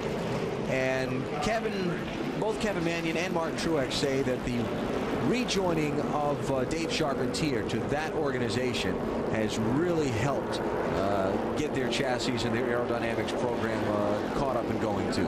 Very sharp fellow, Dave Charpentier. I agree that he would be an ace to any team. Yeah. And by the way, just so you know that I am aware Truex finished 26th last week. I meant that all of his finishes have been 7th or better until last week's misstep and that late race pit stop problem I talked about that caused him to come back in for the unscheduled hiccup. Even then, he was leading the race at that point late in the day. So it's been going well. And of course, Truex to be in the Allstate 400 at the Brickyard tomorrow, qualifying 17th fastest for his first trip to the Indianapolis Motor Speedway. All right, signal is being given. 1 lap. We'll throw the green flag. Remind you, NBC 2 Eastern time. We start with Bank of America Countdown to Green. A visit with Tony Stewart in his hometown. We'll talk to Rusty Wallace. We'll talk to Jeff Gordon. We'll talk to some of the other drivers who will be stories in the 12th NASCAR Nextel Cup Series race at the Indianapolis Motor Speedway. All right, a little overtime. Green-white checkered coming up. We'll be given these cars will be given the green flag at lap 202, so we will hopefully complete 24 laps tonight. Remember, 1 chance at the green-white checkered. If the caution comes out before it has been completed, they don't take another whack at it. So this is it. The 1 shot at the overtime. Clint Boyer's 1 shot, perhaps, to steal the win away from Martin Truex. All right, green flag.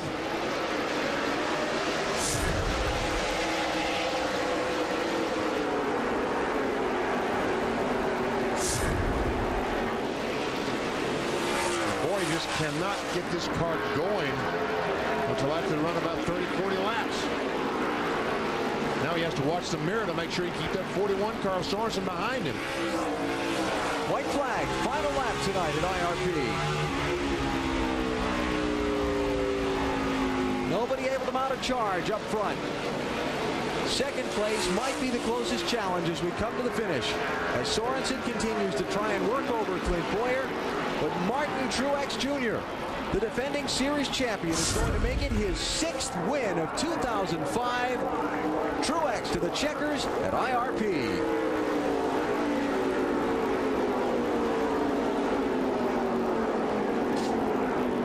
Great comeback for David Stremme in 5th spot. Well, last week, Ralph, a pit problem cost him a poor finish. This week, the pit crew got its revenge. Well, Bono, as Alan Beswick just mentioned, last week the pit crew and the pit stop cost you a win. This week it helped get you one. And by the way, in case you weren't scoring at home, this is the 100th win for DEI as a corporation in NASCAR competition. Congratulations. How's that make you feel? Yeah, well, I think they jinxed us last week. They gave us the banner to take. And just an awesome feeling, you know, to get the win for Teresa and Dale. What Dale and Teresa built here, it's just awesome, you know, just an awesome place to work and a group of guys. And the question was, oh, what's the attitude around the shop with the loose wheel last week? There was no attitude. It was pump the guy up, you know, pat him on the back, tell him we'll get him next week, and that's what we did.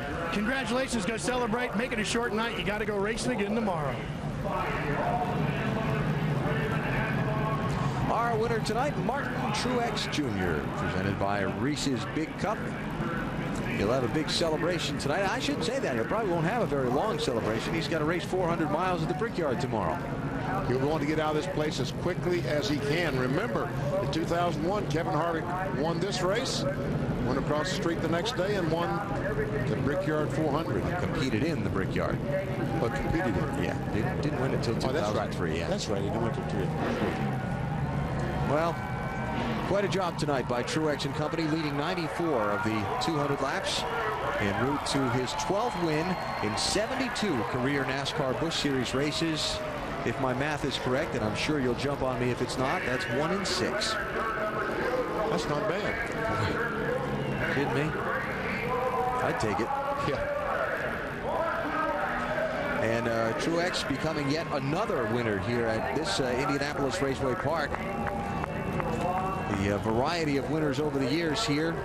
24 races, 20 different winners now, with Truex adding his name to that roster. It's pretty neat, acknowledging the fans here and what they put up with tonight. Yeah, they hung around through the rain. Yes, they did.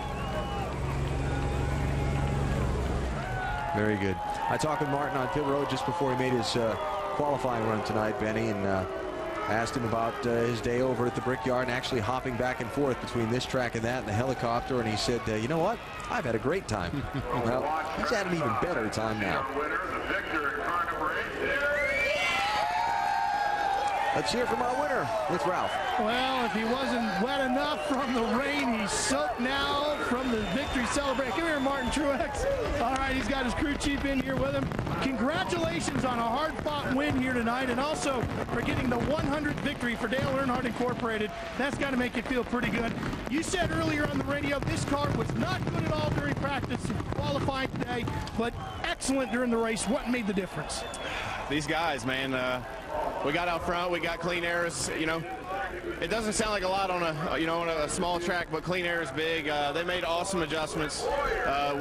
We done some stuff before qualifying that we knew was going to fix it or help fix it. We didn't know it was going to be that good, but that last pit stop, perfect air pressure adjustments, and it's awesome to get the 100th win for DEI. Just real proud of all these guys. They stick with it. I complain all day long about how bad my car is, and we come out and win the race. So just real proud of them. And tomorrow you go for DEI victory 101 at the Brickyard 400. How do you feel knowing you're taking this momentum with you tomorrow? Well, I just feel real fortunate to be in the position I'm in. We've got a pretty strong car over there, and I got to thank everybody at Bass Pro Shops for doing that, and everybody at DEI for sticking with me and giving me a good car for over there. So I'm excited. I got to run the Daytona 500, and I'm getting to run the Brickyard 400. It's been a pretty incredible season for us. Last week you lost one just barely with a problem on pit road. Today you win one here tonight and extend that points lead. Is this another one of the signs that says this team's ready to repeat as champions? Absolutely. We race week to week. We race to win every week, and last week was last week. So we're going to try to go win Watkins Glen next week, and before that we're going to celebrate a little tonight and hopefully have a good run tomorrow. Take a little bit of this money, go buy a bigger umbrella, would you? Congratulations, best of luck tomorrow.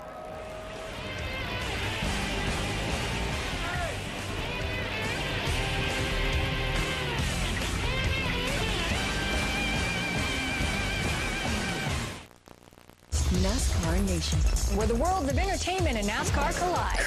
I knew I could do it. Where's my contract? Valve in here. Wow. An all-new NASCAR Nation, tonight, 7 Eastern and Pacific, exclusively on Speed. I'm out of here.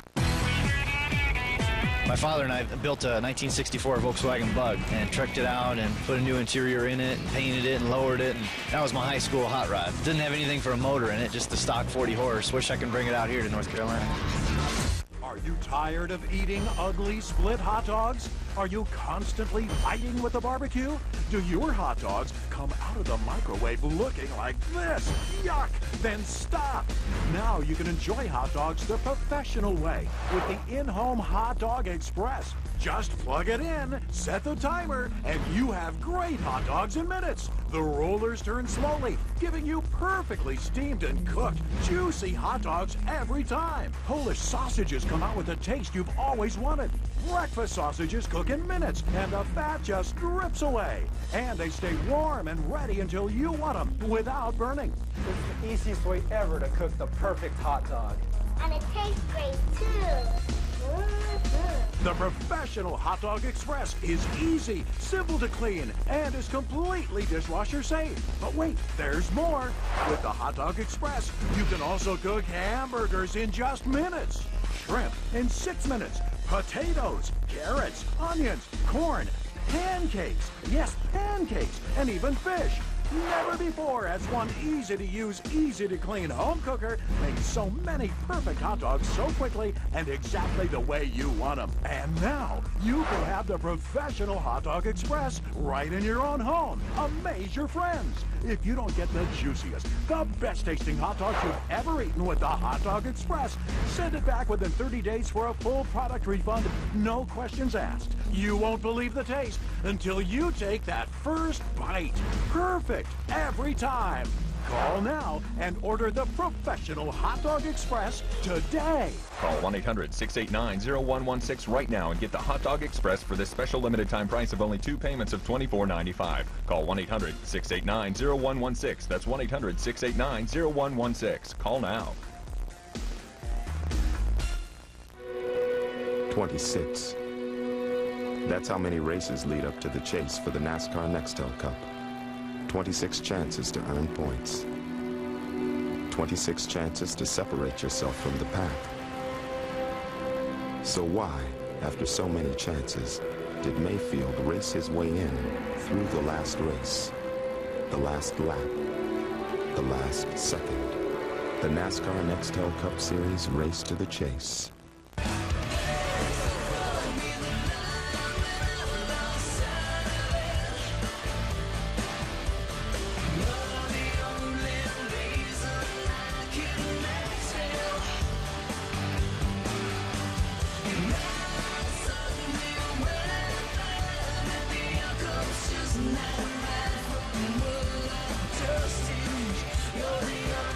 NASCAR, how bad have you got it?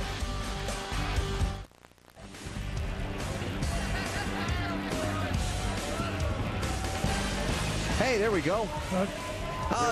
Somebody must have pulled a plug or something on us. We weren't trying to leave early, really, trust me. Showing you the results from tonight's race. BP, final thought? Well, I was surprised those guys made a couple of pit stops. I thought they would try to do it on one, but the strategy worked well for Martin Truex Jr. They made that stop with about 100 laps to go, and he stayed out, and no one could pass him. And the final finishers in tonight's 200-lap NASCAR Busch Series race here at IRP will be, there we go, Tyler Fuller and Hall. Now, we were trying to hear from Reed Sorensen a second ago. Lindsay? Here we go. Reed Sorensen, what I was going to ask you is that you were so excited, and you said the car even surprised yourself that it was so good. So how do you feel about your third-place finish? I was pretty happy with it. You know, Clinton didn't look too happy with his second-place run, but I'm pretty happy where we ended up. Car, we fought it all day. We made so many changes on the car today in practice. You know, it's a really good run for us. Got the discount tire scheme back on the car and had another good run in that. And Martin's hard to beat anywhere we go. And if you finish right behind him, you know, you came close at least. But I think me and myself and Clint and Martin are going to have a good run down to the end, and hopefully we'll give it a good run for the money. All right, Reed currently third place in points. Guys? And we check the championship standings after tonight's race. Looking ahead to Watkins Glen next Saturday for the NASCAR Busch Series. 15-point gain for Martin Truex tonight. Carl Edwards takes another step backwards. He's now 331 back. David Strimmy moves up one spot. Paul Menard hanging on that 10th spot. So that's how it looks as the NASCAR Busch Series gets set to go run a road course for the second time this season, and that will be next weekend.